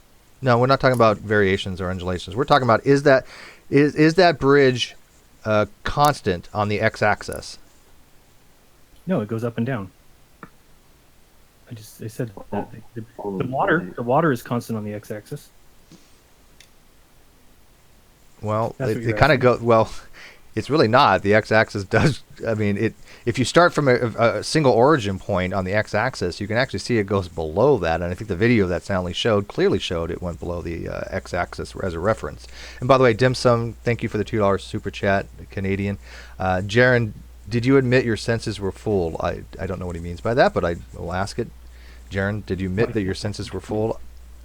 When? I guess just now. Yeah, our senses are fooled sometimes, but usually it means that it's some sort of deception in some way. Usually your senses keep you alive every day, all day. If it wasn't for your senses, you would be dead. That's it. What? Go ahead. I didn't mean to interrupt you. No, I was just saying, so your senses in all areas have to constantly work. That's what's amazing about them, is that they are great. And if somebody sets up some sort of deception, like a trick of illusion, one of those tricks that you can find on a website or something that says stare at this green dot and it'll disappear, and stare at this pink dot and it will make a little circle, whatever. Those things are purposely set up to fool your senses. That's the point of them. That's why somebody made them. That's why they ended up on a website that says illusions. Otherwise, your senses are always exactly what you need to get by. Sure. But I think he was talking about the car analogy. He just mentioned that. So he's saying that on the car analogy, you can see there's definitely a curvature of the car top, and therefore the chess pieces will follow that natural curvature, and you'll see the curve. But from a different perspective, it looks more linear. That's fine. That's a perspective compression. That does happen. What we're saying here, though, is let's say you took like a laser beam. You agree a laser beam is linear, correct? I mean, very little divergence. And let's assume that for the most part, for this experiment, you can go several miles with a laser, and it's going to be a straight line. Okay. So if I just point a laser from an initial point on that bridge, would that what you see as curvature in the bridge go below that laser? Would you actually see it diverge from the path of the laser, or would it be stay parallel with it? The laser would stay completely flat and level. Would the bridge That's be why parallel at all points to that laser? No, not at all points. The bridge goes up and down. I don't know how many times I got to say that. Assuming there was no So- bridge movement. So let's ignore the bridge for a second and just look at this water line right here that goes along the base of the bridge, and that water line is curved. No. Yeah, it is. Okay, well, I'm telling you it's straight. So, I mean, Well, you can hold a straight edge to it, and we can figure out who's right then. well, you're looking at a photograph. That's not. If you need to go out there and actually measure, you can't just look at a photograph and say it's a straight line, so therefore it's straight. But you are saying that the bridge is normally straight, though. Hold on a second. Go You ahead. can look at a photograph and take measurements. That's how theodolites work. Okay, and exactly why I say a theodolite is a 2D picture representation. It's a picture plane of reality. It's not reality. It's ridiculous. It's measuring angles, and the angles are in reality there. I mean, Sure, you can call you're it looking at reality. If you can't use a theodolite and you can't use a telescope, then you can't use your eyes either. I mean, your eyes are just simply a lens, just like those things. Yeah, but it's the best camera. I mean, it's better than any camera there is. Your eyes are better. It doesn't have a telephoto lens on it. Okay, but as far as total viewing area, it's 10 times better. Okay, But completely irrelevant. okay, well, you just said that if we can't use our eyes. I'm saying our eyes work well. They do exactly what they're supposed to do. Cameras And so do telescopes and cameras. right, and we should recognize that, like, when things reduce in size in the distance, that you have to tell a telescope that that's what's going to happen in reality, because the telescope doesn't know that. The telescope has no way of knowing that. So if you Telescope doesn't know anything. The Right, telescope is a passive receiver, just like your eyeball. It just Right. receives the light. okay, That's all so it do we recognize that things in the distance are smaller than they would be if they were close to us? Of course. Okay, so the telescope does not know that. Therefore, you just admitted that we need to tell the telescope that things get smaller because it doesn't know that. I don't tell my telescope anything. I just take a picture. Right. And when you level a telescope and you look off in the distance, and then when things drop off the hairline to say that's curvature is ridiculous. You didn't tell the telescope that things are dropping in the distance. I don't need to tell a telescope that things are dropping in the distance. That's what we're observing in reality. But the telescope doesn't know that things get smaller in the distance. It thinks everything's level for all ways and all times. The telescope doesn't have to know that. What you're saying doesn't even make sense. Okay. If I took a laser, like we were talking about a laser earlier, if I took a laser and I shined it, right? The laser is basically just a high-powered flashlight. I mean, that's all it is from a far distance. Well, the light's a little Okay. It's just a polarized and high-powered stuff, flashlight. but and that light, it's polarized light, Yeah. but that light had this. It's going to be affected by the atmosphere the same way as all other light coming from that direction.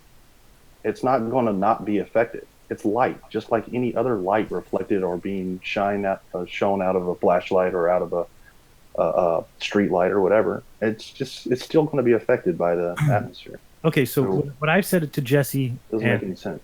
this is what I still am trying to figure out a way that we can do this test, because I've said this to Jesse, and this would be a telling thing for me, is if we were to take his observation of the Comcast building from Apple Pie Hill, he's 250 feet high, he's looking at a building 1,000 feet high, and he shows his crosshairs are hitting the building up around 700 or 800 feet, and he says that the distance that the difference between the distance that the crosshairs should be hitting at 250 and them hitting at 750 is the curvature of Earth.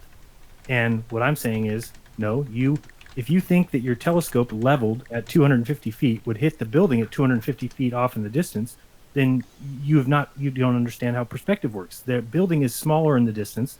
Therefore, if you put a laser on top of your telescope, so you've now attached a laser directly on top of the telescope, you're pointing the telescope off into the distance, that laser line would come down past the crosshairs of the telescope.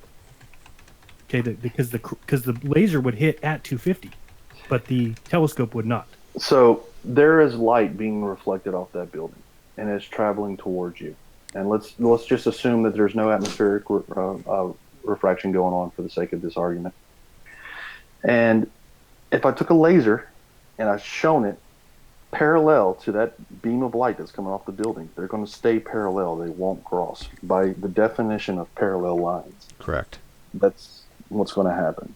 And you were talking about the curvature of the water line. here is another picture. Maybe it's a little bit more apparent to you that the water line is in fact curving. Absolutely not. I've got a video that will show you that you're wrong. Okay, speaking about that, real quick, this is the perfect time for George to make his little offer to you real quick. And by the way, there's another $5 super chat. Thank you.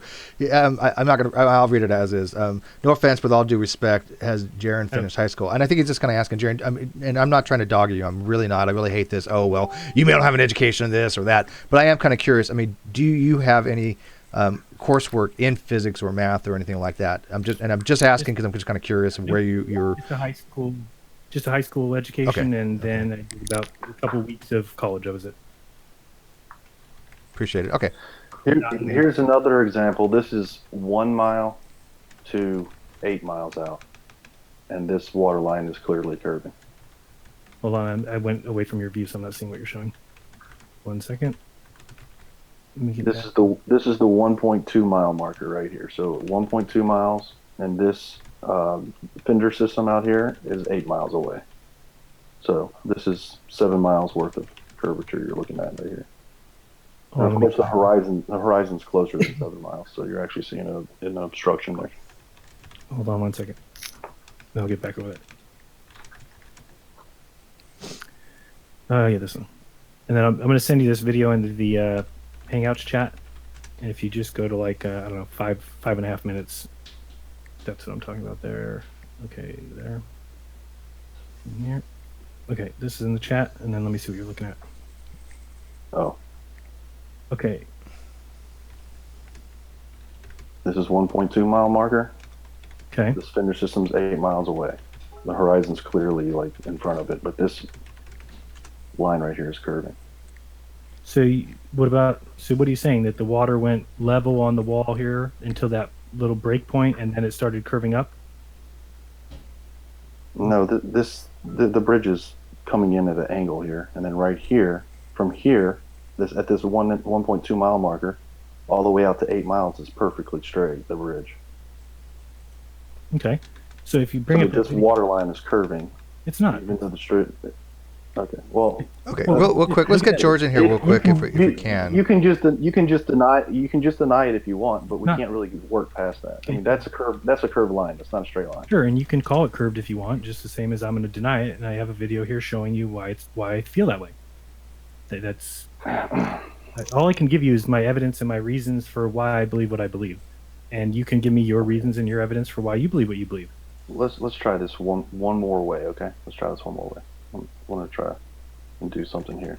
Okay. Rather than just show the video I keep saying is evidence against what you're showing, you'd rather just. No, you can share your screen and show it. It's fine. Just let me finish doing this, and then we can go on from there. Okay, let's get George in here. George, you there? And by the way, thank you for the super chats. Thank you for the kind words in the live feed. I do try to get live, entertaining guests. I do try to get interesting conversations. That's what I want this channel to be known for.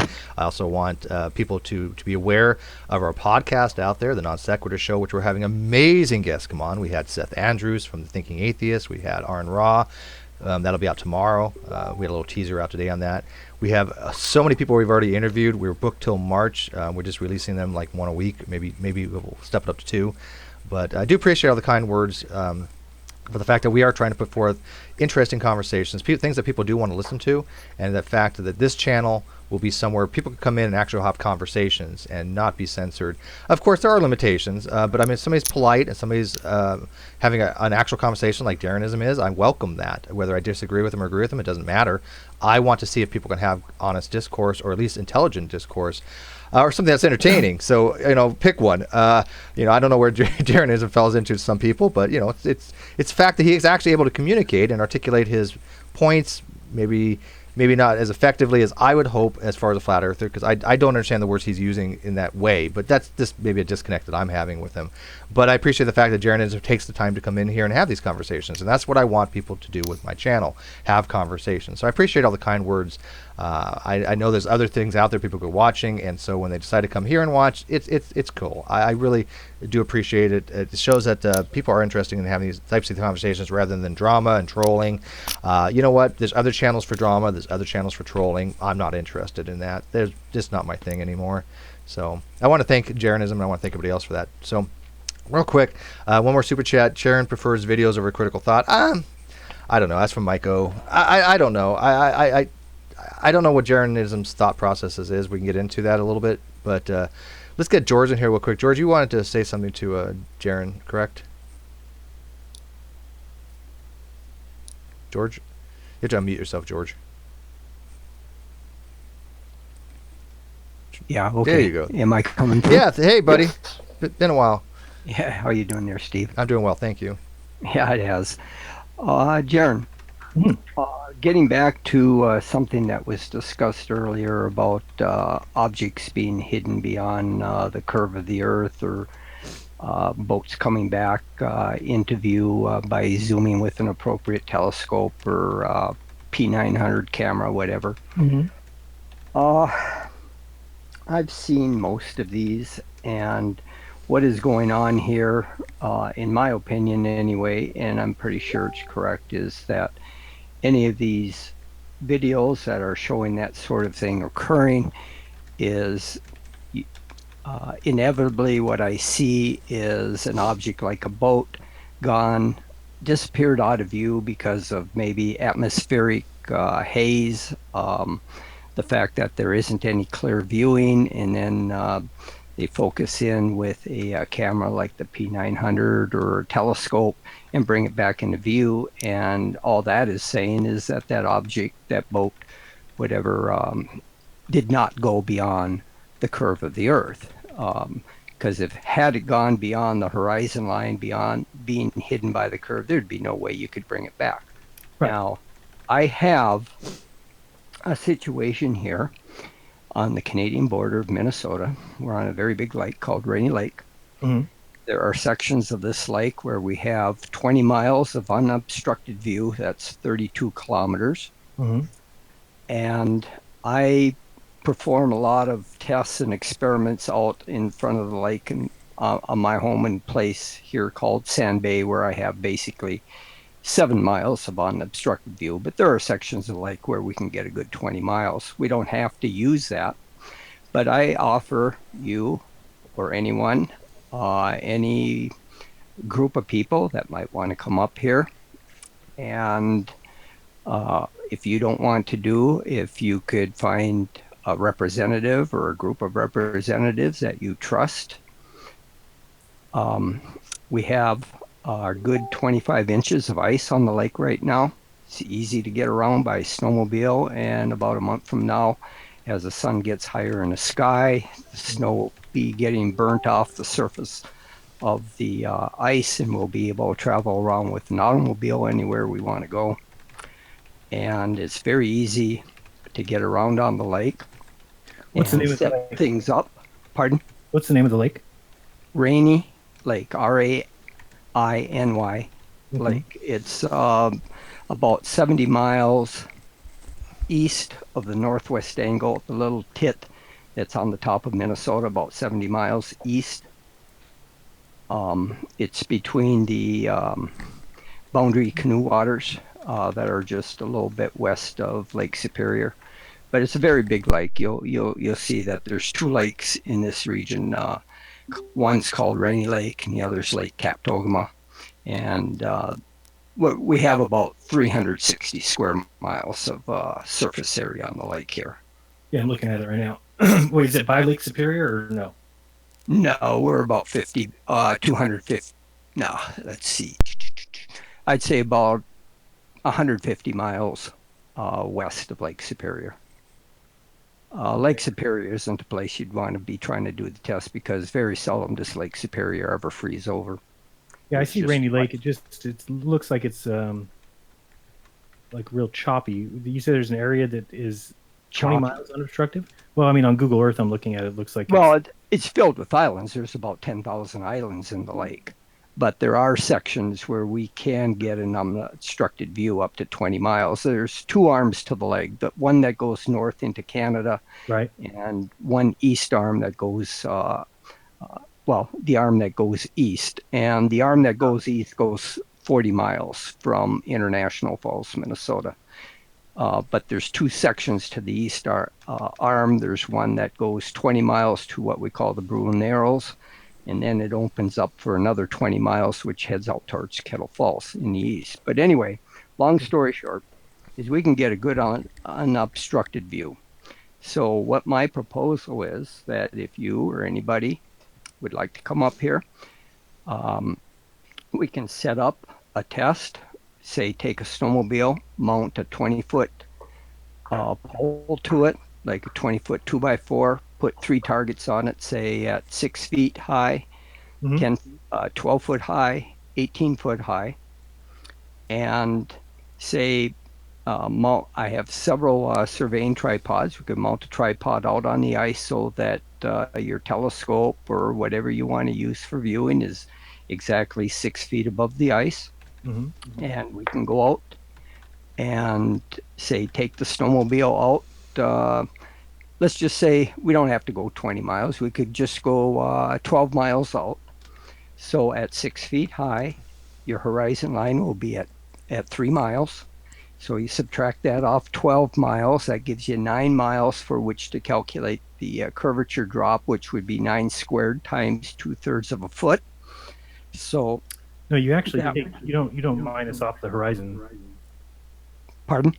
You don't minus the distance to the horizon in that calculation. Yes, you do. Nope. The drop is from your. Jaron, listen a minute. There's 2 ways you can go about this. If you want to use the Metabunk calculators, that's fine. But you can use the tangent to the Earth twice to calculate what the actual hidden from view is. So if you're going out 12 miles, okay, say with a tangent to the Earth, if you're just to take a tangent line to the Earth and you want to calculate the drop distance, then that would be 12 squared times 2/3 of a foot, which is 8 inches. So that works out to 96 feet drop. Okay, 12 squared, 144 times 2 divided by 3 is 96 foot drop. Okay, now to take into account an observer's height, you take the observer's height, or which would be say 6 feet. You can do it in reverse. Take 3 miles. 3 miles squared is 9 times 2/3 gives you 6 feet. That's the drop distance. So if you're mounted up 6 feet above the Earth, then subtract off the distance to the horizon line, which is 3 miles from the 12. So that gives you 9 miles in which to calculate the drop distance. So 9 squared is 81 times 2 divided by 3 gives you 54 feet of hidden view. Okay, got you. My bad. All right. So we can go out. That's the way you were doing. Yes. 12 miles from the point of observation with, say, a snowmobile and a pole mounted to the back of it with 3 targets on it. And it should be well hidden from view at 54 feet. You'd agree with that, would you not? I would. Oh, normal refraction. Absolutely. It's going to be gone. Okay. So my challenge is, if anyone wants to come up here, we'll perform that experiment. And if I'm wrong, I will reimburse you for all your travel expenses and your room and board here. Plus, I'll give you $1,000. And so all you're talking about showing is from the position 12 miles away, just showing those targets with a P900? However you want to view it. And if you can bring it back into view, if you can bring the snowmobile back into view and the target at 6 feet above the ice back into view, I'll reimburse you and give you $1,000 to boot. Okay, and so the reason that this is enticing to me is because you're just going to consider then that the ice is level. Well, for the most part, it will be. I mean, if we're talking about 54, if we're talking about 54 feet hidden from view, it doesn't matter if the ice is going to vary 3 feet or 4 feet. Okay. No, I totally agree with that, and I think that it's an excellent experiment, and I would love to do it. So I will let you know if I can do that. And you say, how long is it frozen for? Okay. Usually the way this works is this would be the ice starts. We have 25 inches of good ice. Okay, so this is going to last for some time, but the danger starts pulling in about the beginning of April. We have to be careful. We'd probably only be able to go out with snowmobiles, not automobiles at that point, because what happens is you start getting current flowing for the spring runoff, and then it erodes the ice from underneath, and you really can end up with thin ice in certain spots. But up until I would say last year, I was good. I was running my automobile out on the ice last year, March 26th. So let's say up until March 26th, should be no problem. And about 2 weeks after that, we could still do something though, but we'd have to do it with snowmobiles and not automobiles. Okay, and the only thing is because I'm looking at the map or looking at Google Earth now, I can't find any sections that really look like they're that long that are unobstructed. But I trust you. You know that there would be a 12 mile. Yeah, I could give you the coordinates if you want. Okay, I'll look it up here. Hang on a second. and I have your Google page up now. Jaron, isn't that kind of what they're doing in Hungary? Like a long Yeah, shot except like that? for, yeah. The only thing is that they're certainly not taking into they're not just saying that the ice is level. They're taking all those measurements into account. The problem I have with the Hungary experiment, if anything, is just I think they're overshooting their wad, if you will, going a little too far. Just because I know the problems I've had at 4 miles, so I recognize that trying to go much larger than that. I think today they were seeing the laser at 7.5 miles, but then the fog started rolling again. So that's the only thing is that the weather is a problem. But with 12 miles, that's something I think is feasible, especially if it's not raining or snowing. If it's just cold, that's the best time to get observations. I mean, that's Can I observations? can I present here? I could show you on Google Earth here or Google Maps if I can present. yeah. Yeah, I can present you. 1 second. Yeah. You are presented. Okay. And then what he's talking about though is not really using a laser. No, I have theodolites, I have auto levels, I have total state, any number of experiments. I have a 10-watt laser, however you want to do things. So that's the difference. They're trying to do a laser, which I like the idea of using lasers when we're talking about 4 miles. When you get too much more than that, I've just seen the beams diverge too much to even have any trust past that. Is the map coming through okay? Yeah. It's cool. Okay. I'll just back off here real quick. Okay. This is the section of Rainy Lake that I'm on. The blue dot is where I live. This is called Sand Bay. I do my experiments on here. Right now I'm setting up a set of poles. Let's see, measure distance. I'm setting up a line right here, which is gives me 6 miles, if you see. Mm-hmm.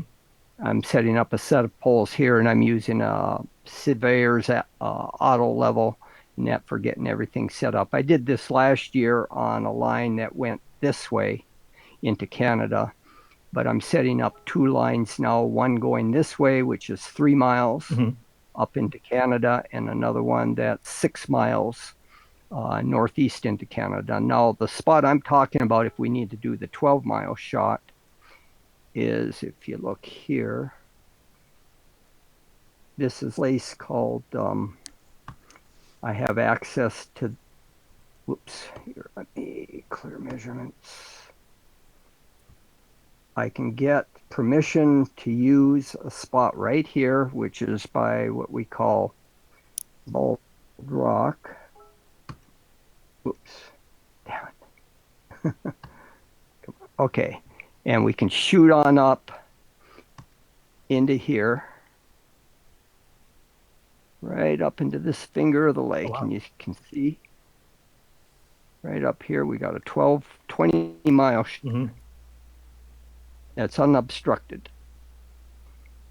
So if I back off on this, so you can see, we can go a 20-mile shot right that way in the lake. Beautiful. But we don't have to go that far. I mean, it's very piece of cake here for a 12-mile shot. Yeah, I think right 12 here. is a good number just because I think you're right when you take everything into account. That 54 feet, there's enough leeway there that you Yeah. shouldn't see it at all. But you can see here, see on the island, we shoot between Sandpoint Island and Dryweed. This is Sandpoint Island. This is Dryweed here, and we've got a nice straight shot right in here into the bay here up in Swell Bay. Whoops. So anyway, that's my offer, and we have nice accommodations up here. I have a lady friend that rents cottages on the lake, and she'll give us a good rate. Okay. And people can come up here and spend any amount of time that they want. I'll be more than happy to ferry them around. I have plenty of snowmobiles and transportation. I have friends that will help and I love it. make it a good experience. Steve, we're kind of overlapping Sidestrike right now. Yeah, I know he's live, and I hate Anyway, doing that's that. all I had. I just wanted to put that offer for anybody that might want to do this. Yeah, I think the best. And plus, I'm willing to set up. I have a lot of equipment, optical equipment, surveying equipment, and I can also borrow more if there's some experiments you can think of that you would like to conduct. You propose it to me, and I'll get the equipment here ahead of time, so it's all we don't have to be scrambling. And I'm willing to accommodate anyone that wants to set up or generate some sort of experiment their own that they're curious about. Whether we do try to find drop distance on the ice. I by the time within the next 3 weeks, I should have all my marker poles and my targets set up for those two lines that I'm going to be doing a shot with using theodolite and auto level. But we can do things with lasers if people want to do with lasers. I prefer not to use lasers. They're not as good as using a surveyor's auto level. The best response to your offer so far, and I love this. This is a comedy though, but it was from Vane V, and he said, "No, George, I've already booked a trip to Dinosaur Adventureland and signed my waiver so I can ride the quad bikes for my vacation. I just have to build a 60-foot wall for Kent or something else laborious." That's funny. I actually got a laugh out of that. By the way, I throw this little teaser out there. Kent Hovind, Arn Raw will happen. Stay tuned for details. There you go. Nice. So that's all you're going to get. But yeah, it will happen. And soon, actually. But then, yeah. And then there's the other section of the lake here. Is it still presenting? No, I'm not. You still want to present? Go ahead. Oh, is it still presenting, Steve? Yeah. Oh, well, there's this other section of the lake that I was talking about here, as you can see, is clear measurements. You can see that this is really unobstructed here, but this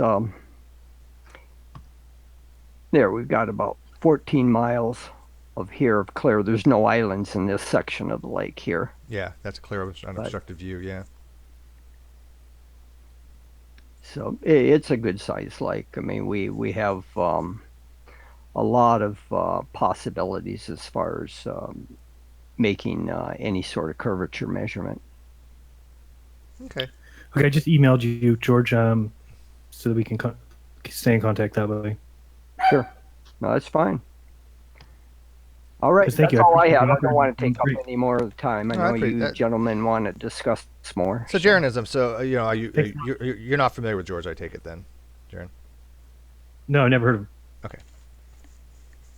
George, you're not as popular as you thought you were. No, George is pretty popular actually in the Flat Earth debunking community. He also has his own channel where he does math stuff and electronic stuff, and occasionally I'll go over there and try to understand a small percentage of it, which I don't, but at least give it a shot because he has very in-depth videos. So if you guys are not familiar with his channel, you might want to go check it out if you like math and electronics. You want to shout that out there real quick, George? Yeah, I'm fine. One of the things that, like I said, what I'm doing right now is I'm setting up these targets. Here, I'll put it on the satellite. And Jeranism, I don't have any links right now in the video description because of the whole demonetization crap. For some reason, you get demonetized as soon as you begin if you have any kind of stuff in the video description. So don't worry. After this video is done and it's over and it is rendered, I will be more than happy, of course, to put your video, assuming your link to your channel in there and all that. So don't worry about that, okay? That's great. Not worried about it. It's just a anyway, thing right, that I think that people should have their video links and video descriptions if they're part of the Hangout, if they want. Yeah, but this is what I'm setting up right now. This is my observation point at home base, and there's a island here called Franzen Island that has a channel marker on it, and I'm setting up a 6-mile line. In fact, probably within the next week, I'm going to upload a video onto YouTube describing the setup and the equipment that I have, and then I'll be giving weekly updates after that as I progress through the rest of the winter here. George, can I run something by you real quick on that experiment? Yeah. So let's just say, for example, you said that 6 miles we're talking? The one that I'm doing right now, yes. Mm-hmm. Okay, so if we were doing a 6-mile stretch, and let's say that you said you were going to put poles out there? Yeah, what I'm doing is there's going to be a pole right around 1 mile, right about here. Are you seeing this okay? Mm-hmm. And then I'm going to have a pole at the end of Franzen Island. This is at 2.7 miles. Mm-hmm. And then a pole on Home Island over here in the Canadian waters, which is going to be very close to being at 6 miles. And the pole I'm going to be putting will be on shore so I can keep it up through the summer. So it'll be there. What I'm interested in doing is from an issue that I had last winter was it took a while to understand the effects of refraction. I want to actually start this year making some real empirical analytical measurements regarding refraction, because I've noticed that the last thing you want to do is be near the end of the day in the wintertime when the sun is getting close to setting. You end up with extreme temperature variations, and you can end up with some very extreme refractive conditions occurring. And the ideal conditions is to have a day where you have maybe about a 10-mile-an-hour crosswind that's mixing the air, and you want to be either early in the morning, right after the sun rises, before the air starts warming up, or kind of midday after things have started to settle down. But the last thing you want to do is be within about an hour or hour and a half of sunset. Then things go really get you want to avoid up any about kind of that temperature time. variations, fluctuations, Yeah, atmospheric temperature conditions. is a real driver. What you have to do is you have to make temperature measurements in your optical corridor. Ideally, you want to get a few measurements through the optical corridor so you can get an idea. How do you take those measurements? I have a thermistor array that I made. It has 5 thermistors on it, spaced 30 centimeters apart. And I just hold that up in the optical corridor and record the temperature. They're very fast reacting. They're very sensitive. So you actually travel down that corridor little... and you'll actually take temperatures in the channel in that atmospheric Pardon? corridor. Oh, nice. So George, this is my question about that test. So do you have something at the top of each pole that's, like a, I don't know, some circle or something? Here, hang on. Let's see where I have that. Are you Canadian, George? I don't remember. Somebody had asked. Pardon? Are you in America or Canada? Oh, what about Canada? Do you live in Canada or America? On which side do you live on? You're cutting out on me. I'm not getting out your full sentence. Which side do you live on, Canada or America? Oh, I'm in the U.S. This You're is in the the US. border Okay, here. that's right. That's what I thought, but people thought you were in Canada. My home is but I right wasn't here. sure. Okay. My home is right here, and this is the U.S. Canadian I got you. border. Yeah. Right here, from the water. So my question is, now I know that you're going to take the theodolite or the telescope and level it at the observer position. Yes. Okay, and that is that's the whole basis of the entire Bedford level experiment. And what Robotham came and said, and at first, I read this in my research, I said, no, I think he's wrong. I think, okay, that kind of threw me off flat earth for a little while until I looked into it some more. Because what Robotham said is you have to tell the telescope that things get smaller in the distance. So he said, if you angled the telescope to make sure that the first two posts, that every post after that will stay perfectly level with the crosshairs. And that's what made me realize that the earth is flat, because I went and did that. And I do see that what he's talking about, that you can't, if you just level a telescope, it's not, the telescope is only taking that little circle view that you've zoomed into, and it doesn't realize that things in the distance are going to get smaller. So things fall away from the crosshairs when looking at distances like that. But my question is, what would be wrong with, if you, now it'd be the slightest little angle change, but if you angled the telescope down, okay, so now it's like a slant, but it's hitting the first two sticks at exactly the top. That's why I asked if you had like a red ball or something, red circle. If it hit those two, then if you found the third one fell off of the crosshairs, I would say the Earth is curved. But I don't think that's what you would find. And so far, when I ask anybody that, they refuse, like, Jesse or other people, they refuse to even do that experiment because they say, no, you're not leveling the telescope. And I say, by leveling the telescope, you're always going to find drop, which is why we always find curvature, which is why people think the Earth is curved. But that's not what's Well, happening. let me explain to you what I do.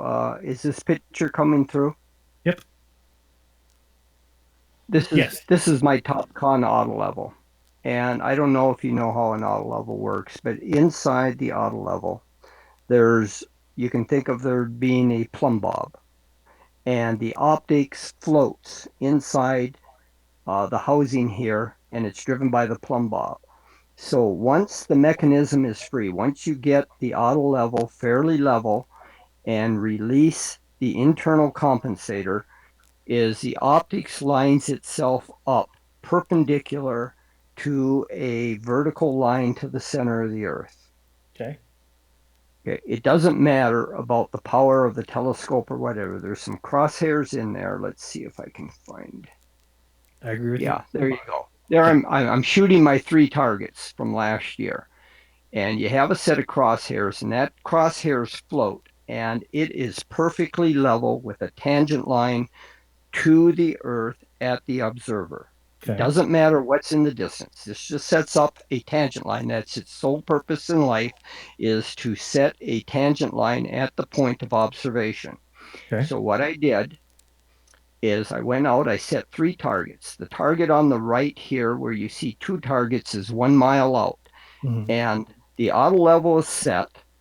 Nothing has changed. The auto level is on a solid base, and once the compensator is released and the crosshairs float to establish a level line, you go out in the distance, and this target right here is about 16 feet up off the ice. Okay. I have a pole frozen into the ice and a 20-foot 2x4 strapped to it. And these are my targets. And you can see there's two triangles that thin out to the center so that in the distance you can tell whether you're up or below the center of the target. Mm-hmm. And what I do is I just adjust the target height. So at at the point of observation, at the auto level, the center of the target is lined up with the crosshairs. Then I go out to the 1.5 mile target. That's the one on the left. Mm-hmm. Do the same thing. Set the target up so it hits the crosshair in the auto level. And then this other target is out at 2.5 miles. And there you can see uh, it looks like it's a little bit above the crosshair. That's refraction occurring on this particular day. I had, in a no refraction condition, these targets perfectly lined up in the center of the crosshairs of the auto level. And then what you could see, according to different atmospheric conditions, you could see these targets moving up and down relative to the crosshairs, depending upon how much refraction there was in the atmosphere that day. And here we have very little refraction, but still you can see at 2.5 miles out, the target looks a little higher than what it actually is just because of atmospheric refraction. So these are the targets that I talk about. Now they all look the same height, but or the same size, but physically they're very different sizes. This target is the smallest size.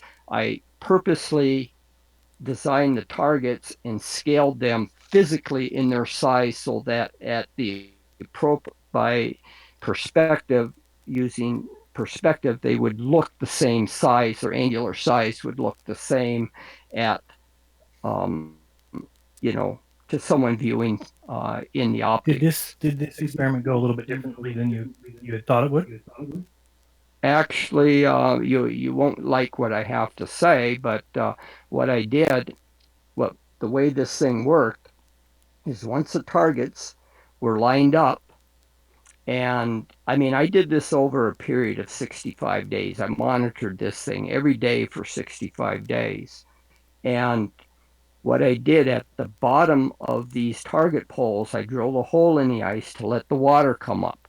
So I wasn't measuring to the surface of the ice. I was measuring to the surface of the water underneath the ice, which, with floating ice, it doesn't impact the height of the water at all. Um, like if you put an ice cube in a glass of water and let the ice cube melt, the level of the water will not change. Floating ice just displaces its own weight Mm-hmm. in water, so it doesn't matter how much ice you have on.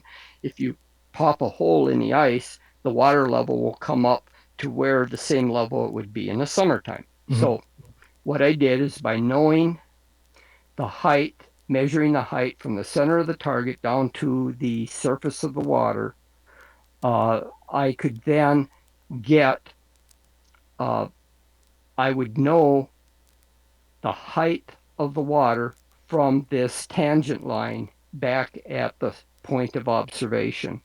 And when you go through the numbers, they all worked out to within the measurement error of what I had was about a quarter of an inch. It all measured to within the quarter of an inch of the 8 inches per mile squared. So at the 1 mile target, I was within 8 inch of a drop. At 1.5 miles, I was at, let's see, that would have been, oh gosh, So, what's the farthest post there? 2.5 miles. So that gives you about that would have been a drop of 6 feet. So you're telling me 50 inches. Yeah. So the water is that unlevel. You're saying that the water level. Yeah, exactly. Exactly. I mean, it's amazing. I mean, you look out on the ice. My friend, Yeah. water's level. Water's Yeah, level. that's right. Water is level, but it's not flat. Flat. Don't misuse the terms level and flat. They mean two totally different things in physics and surveying. Flat means flat like a sheet of plywood or a wallboard. Level in engineering and surveying terms means a gravitational equal potential. It means it follows the same distance from the center of the earth, a gravitational equal potential. Water will always move itself around to establish a lowest potential energy. And on a sphere like the earth, that means it will wrap itself around the sphere itself because that is a lowest gravitational equal potential. Yeah, real quick, and that's kind of what I was mentioning before to Jeranism before we went and did this hangout was that the words he uses, I said he conflates a lot of them, and the way he uses them is completely different than somebody who actually understands physics or science is going to be using these words, and that leads to a disconnect. And so there has to be a way around it. Either I would suggest maybe Jeranism, if you to learn these words the way everybody else understands them, to better communicate your position, or don't use the words, because when you use these words, exactly what he just said, level and flat mean totally different things, and you're using them interchangeably. Real quick, would you mind if Reg pops in? He's in the live chat. He wants to come in and say hi. I know you guys have a long friendship for many, many years. Can he join? Sure. You guys have had like beers and stuff together, haven't you? Like, no. Really? Yeah. Why not? I'd have a beer with you. I have a beer with anybody though. It's beer. especially with George. Can you imagine hanging out with George and having beers and just talking about this stuff? Man, it'd be awesome. Sounds like good times. That'd be good times. All right, let me get Reds in here real quick while you guys continue. So just ignore me for a minute. So I don't know. Did that answer your question? Yeah. No, I mean that's Is this coming through okay? Yeah. This is my reference pole, and you can see here's a scale on the reference pole, and I measure before I go out and measure the targets. I see, I, you know, the tripods and everything are left where they were the prior day, and then I mount the equipment on and check to make sure that it's still hitting the same spot on the reference pole. And in this case, you can see like it's 81 and 1/4 inch on the reference pole here. And and then the other thing that I've done is at the half-mile mark, 1 mile mark, 1.5 mile mark, 2 mile mark, I take barometric pressure readings, temperature readings, and humidity readings so that I can determine the amount of refraction that's occurring. And what I try to do when I was making the measurements from the center of the targets, once they're set up to the surface of the water, is to ensure that I'm working in conditions where refraction is a minimum. Because refraction definitely isn't your friend in this business. And you can easily tell refraction because if you look in the distance, uh, if there's extreme amount of refraction, you can start seeing a lot of shimmering. You know, the image will be unstable and get distorted and will shimmer. That that is really extreme refraction. And some days where you don't have that, you still have to take these measurements to determine the amount of refraction because just because you don't see shimmer and the image distorting and waving doesn't mean that there isn't refraction. gotcha. But if the shimmering isn't occurring, you can be rest assured that the refraction probably isn't extreme because normally the shimmering is occurring because the air is unstable. And How big is And that? George, pole? can you give us a definition of refraction? The way I just have a very simple definition that I gave Jeranism earlier, which was basically a change in the angle, the change of light as it goes into from two mediums or from a single medium between boundary layers. It's just so basically it's a change of direction of light or change of vector that it exists because you have density differences within a medium or between boundary conditions between two mediums. that's basically it. I mean, for atmospheric air, what causes refraction? The real driver of refraction is temperature differentials, which changes the air density. Within the medium itself. Whenever, Yeah. yeah, whenever light passes through different mediums doesn't necessarily mean it has to be two different types No, it of could be the same material. medium, but different as a It can gradient of be the temperature same type of differences. material, but Yeah. having density variations as you go out with density or with distance. And that's what happens with the air is when you're going out 2 miles, you can't be guaranteed that the air temperature at the point of observation and at your target is going to be the same or that the air density is going to be the same. And typically, since colder air settles lower to the earth than warm air, your light bends downward. Light will bend downward as it goes through denser layers of air. So more often than not, you have your optical light bending downward rather than upward in a reverse fashion. You can get it bending upward. I have actually seen it with these targets where it did bend upward when I was close to some days near some sunset where I end up getting a temperature inversion and having warmer air lower than the colder air, and then that will bend the light upward. But more often than not, it's the other way. Pardon? Aren't you showing it bending upward? No, this is bending downward, but it makes the targets look higher when it's bending downward. Because think about it, the light is hitting the targets lower than they normally would, so the targets look like they're elevated. This is how my targets are. So if we can, real quick, we got You can Reds in here see. now. Can we let him kind of jump into this real quick? I know we've been at this for Yeah, go ahead. a little Go while ahead. here, and I don't want. I love George, and I love listening to him all day. But No, Yeah. go ahead. Go ahead, Steve. Hey, I did want to add something to what George is saying though. Sure, then we get to Reds. What's that? Yeah, go ahead, and then we'll get to Reds. I've been taking a lot of observations and paying attention to the temperature of the water and the air, and what George is saying is like right on. I've been able to take pictures in ideal conditions, and then Wait a second. If conditions. what George is saying is right on, then what you're observing when you're looking at your bridge, why aren't things higher in the distance? But, It make no sense, dude. okay, well, they are.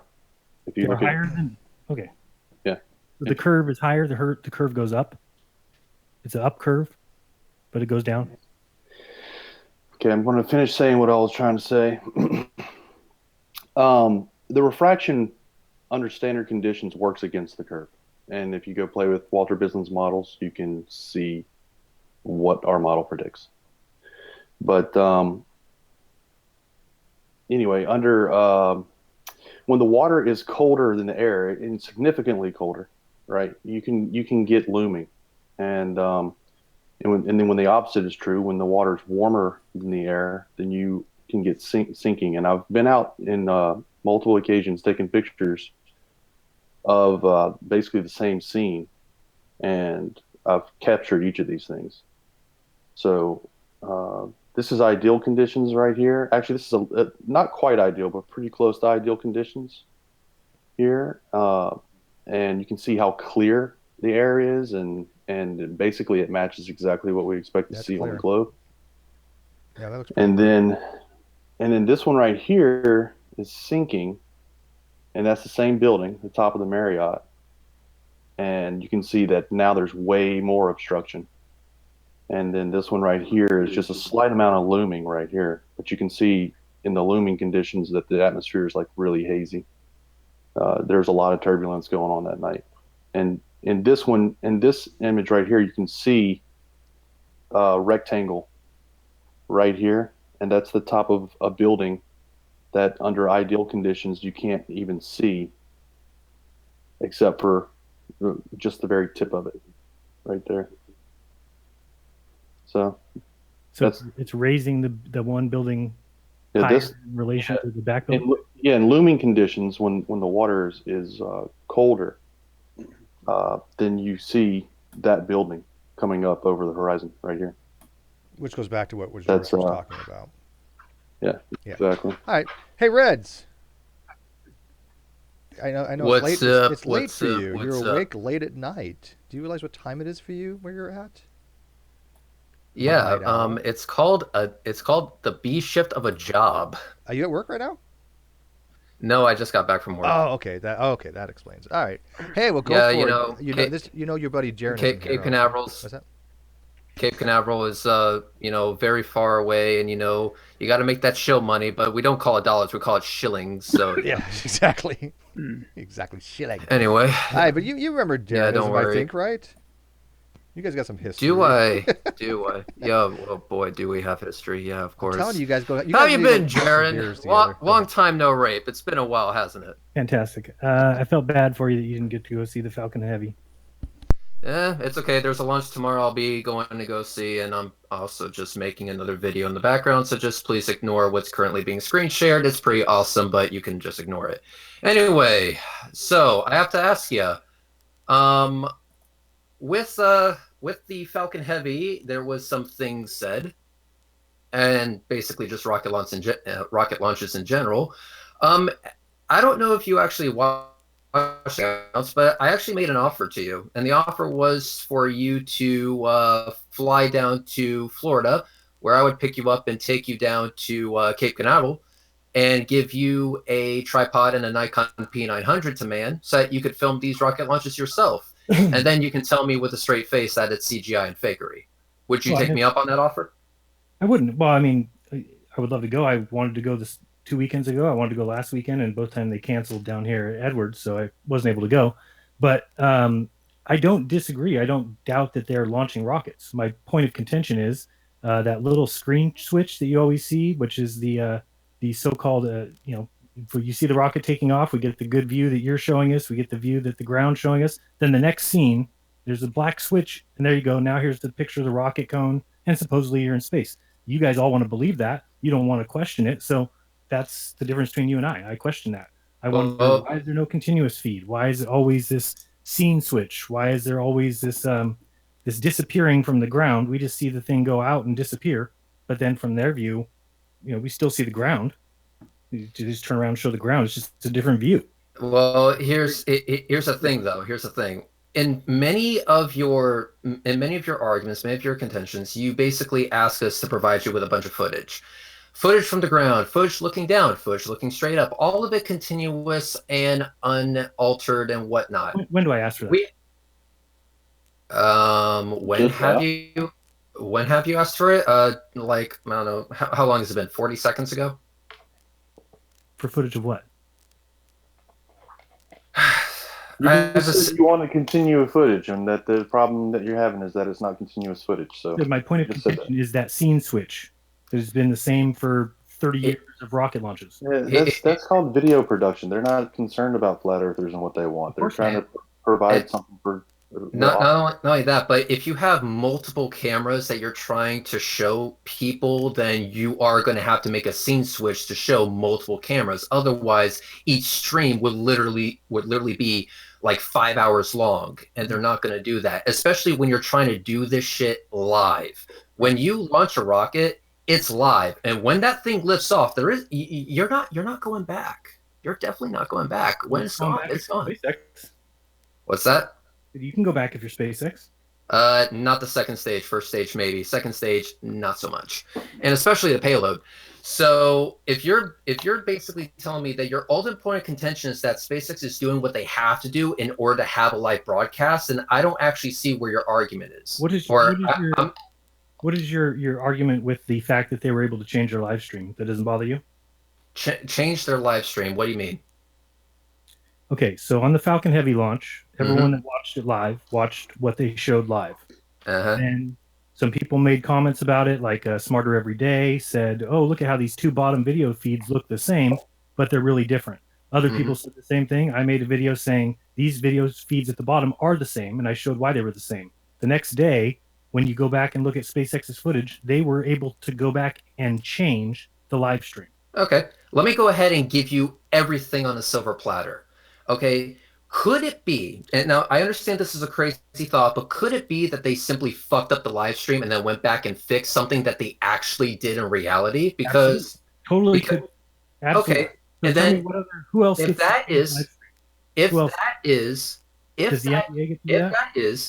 that is a possibility, why do you ultimately jump to the conclusion that it's fakers? There's some bullshittery going on, and then make an entire video and a hangout about it with Deep Inside the Rabbit Hole? Okay, so if I were for the last 3 years saying that the NBA was fake, they were rigging games, and then all of a sudden during the live, NBA finals, there was a game that was played, and then they went back and adjusted the live video, then I would make a big deal saying, hey, everyone, I've been saying that this is fake, and now they're changing live video. That's the difference. Except they're not changing live video here. I disagree. No, absolutely not, because the fact of the matter is that they didn't change the video. They merely doubled it over on 2 different windows in their live stream. Doubling video is not the same as faking video. You are conflating the two things. I didn't say they faked anything. You're putting words in my mouth. Didn't say they faked anything. I said that they adjusted their live stream. Okay, so if they just adjusted their live stream, but in no way faked what they actually did in reality, what's your argument here? Well, they put the fairing separation point that they originally had at the end of the video, they put it where it should have been in the middle. At the end point. So the car thing opens up, or the fairing separation, right? Uh-huh. And you see the car. Okay, well, they missed that part in the live stream. They didn't put it in at the right time. They just had the crowd go crazy, but it was just a picture of a map. It looked ridiculous. So they went back and they took that picture of the fairing separating with the music playing and the big pomp and circumstance, and they input it in the middle of the video. And so you're telling me that because of that, then fairing separation is fake, or what are you actually saying here? I want to know I'm what your saying that assertion. my Hold assertion on. is anybody in Let their me right clarify. mind who will defend any company in this world for changing historical history, for changing the historical record, is a piece of junk. Actually, Hold there on. is Wait. Let me ask this you something. is Are you suggesting that SpaceX actually changed their YouTube live stream video? I'm not. It is a fact. And what do you think about that, Sally? You do live streams. Are you So able to change your live streams? you think that they did a live stream and they went back and changed that video It's a after the fact. fact? I don't think that's even possible on It YouTube. is well, impossible. That's the point, Sally. It's not well, possible. well, well. Here's what I want to point out here is that I'm giving you everything. Okay, I'm going to give you everything. SpaceX fucked up their live feed. They doubled video over. Whatever the case may be. You seem to be forgetting one big detail here, and that is that SpaceX wasn't the only one filming and posting videos on YouTube. There were other people. My best friend, Astronomy Live, was actually there and filmed a continuous, uninterrupted view of the Falcon Heavy doing what it does best, and that's kicking ass and bringing shit to space. Okay, I saw. So, He did a great job. oh, yeah, he did a great job. So basically, what you're saying is that the only real argument that can be made based on what you're telling me is that SpaceX sucks at doing live feeds. But how does that in any way, shape, or form point to a conspiracy or point to them being garbage? Okay, so They're garbage at doing things that they're not exactly expert at, which is the live feed, but that's not the point of SpaceX. The point of SpaceX is to bring shit into orbit, is it not? Sure. Answer me this though. What is the definition of a conspiracy? Definition of a conspiracy? Yeah, just in general terms. It's the collusion of two different people or more getting together to do something kind of behind people's back. So when Soundly can't figure out a way that SpaceX can change their live stream because it's physically impossible for all of us who live in real world land, we can't do it. Well, it's not physically impossible. I mean, I guess they could know somebody at YouTube get it done, but There you go. Is that not a conspiracy? I wouldn't say it's conspiracy because Well, they're then not you don't trying to know the hide definition of anything, are they? conspiracy. Yeah, but basically, you're I would find saying, it. you're I would saying find it an interesting anomaly for sure, but I don't think it would be a conspiracy. No. basically it wouldn't be the conspiracy to the extent that you're making it out to be. You're basically pointing to this as some big revelation. In fact, SpaceX might actually come out to you and say, if you ask them directly, call their PR department and be like, hey, did you notice you did this? And be like, yeah. So why isn't it in the description of the video? Because why were they able to keep their 21 million views? Why were they able to keep their thumbs up? That is a conspiracy. Regardless of why, it doesn't matter. I'm not even saying that they're fake. What I'm saying is you guys are this is all a test, and you guys are allowing a space agency, a private company, not even a government agency, to change historical record. They're not changing historical record. That's where I disagree with you. Okay, here's the thing. Here's the thing. Accidentally fucking up a video does not change historical record. Otherwise, hang on. Otherwise, I could make the same criticism of you whenever you delete videos and say you didn't say the shit you actually did. Absolutely not, because I've deleted the historical record and somebody has proof that I did so. I mean, what's the difference here? Is but I have the original live stream downloaded. So what are the discrepancies between the original live stream and the changed one? What I'm saying is, and just like I would have to, if I screwed up in a live stream, if I delete it, then the same thing should have to happen to SpaceX. They're not anybody more special than me. What did they change? Sure, they are. What did they change? What from the original to the one that's out there now? What are the major discrepancies? They had accidentally doubled up on the original view from the rockets, but the problem with that is too that they doubled up the screen and then cropped one of them. So that is deception, whether people want to admit it. It's not cropped. It's just it's cropped. It's for the picture. Well, deception implies intent and motive. You're putting the apple before the cart there. You're assuming that they're being deceiving people. You're making that assumption. You're assuming, oh, look, they're cropping, therefore it must be deception. Wait, hang on. You're saying that it must be deception, but people do video editing all the time. People edit videos for reasons. Not all of it is for deceptive reasons. We all do video editing. I can assure you, I do not edit videos for any type of deception whatsoever. I know Red certainly doesn't. I edit videos, and he does a shit ton of editing, but he doesn't do it for deceptive purposes. Yeah, so but we all operate under the same rules. So that I understand your rules; they're the same as mine. But what I'm saying is, if you had a live stream playing and you had two videos up in the corner, and the next day you realize you fucked up, you didn't mean to have the same video there, to go back and be able to now put a video there that I you don't see wanted that's a there. problem though. I don't see why I couldn't correct a I don't video when see there's a that as a problem mistake. either. I mean, that's not Wow. deception. That's just correcting a Let- video editing problem. I think we all would do that if we Let had the me- ability. By the way, YouTube does have video editing abilities. They're minor, but Yeah. I think we all would be Let able me to fix let, that. let me Yeah. point to something. Let me point to something. There was one video in there that that I made. I think it was part of the Flat Wrong series. I forget whether it was part 2 or 3. But anyway, I put a clip in there that actually wasn't supposed to be in there because the context just doesn't make sense with it. Instead of taking down the video and redoing everything and putting it back up and having the dates be all messed up, I just said, you know what, fuck it, it's a mistake. And if people aren't going to bitch about it, then I'll correct them in the comment section. So if the mistake or if the video editing error that you made is minor and doesn't take away from the overall picture, which is SpaceX launched something into space, then there is absolutely no good goddamn reason why they should bring it down just because of a small editing mistake or a live stream mistake. There's absolutely no reason why they shouldn't do exactly what you said. Leave it and say, sorry, folks, we've done a lot of shit in our careers and we made a mistake here. Oh, well, get over it. Yeah, except they don't owe you that answer. You're simply assuming that they do. They don't. Look at what you guys are allowing. You're allowing a private company space agency to do something that none of us are allowed to do. Actually, I just showed you how I did the exact same thing. So yes, actually, I am allowed to do it, and I have done it multiple times. Actually, You've done what? I have accidentally edited my videos in a minor fucked up way. For example, I forget which part it was, part 2 or 3. I honestly these are not forgot. live videos, Red. There's a difference. It's a editing mistake is basically the key here. Basically, that's not an editing mistake. They didn't accidentally go put a video on top of the other video. Here's the thing, though. Here's the thing, and here's where I can show you that they're not rewriting history. In their video, in the original live stream, which I also have downloaded, I can guarantee you that they did not have a video of fairing separation until after everything else before fairing separation already happened. Correct. So in terms of fitting everything to a timeline of possibility, everything fits perfectly. No, so if SpaceX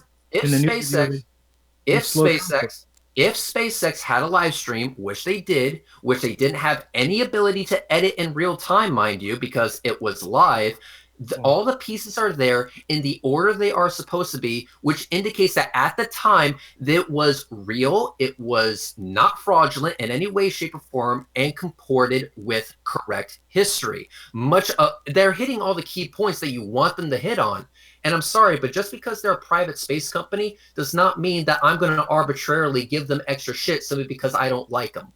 No, it's not about getting them extra shit. Why would you allow them to do things that you're not allowed to do?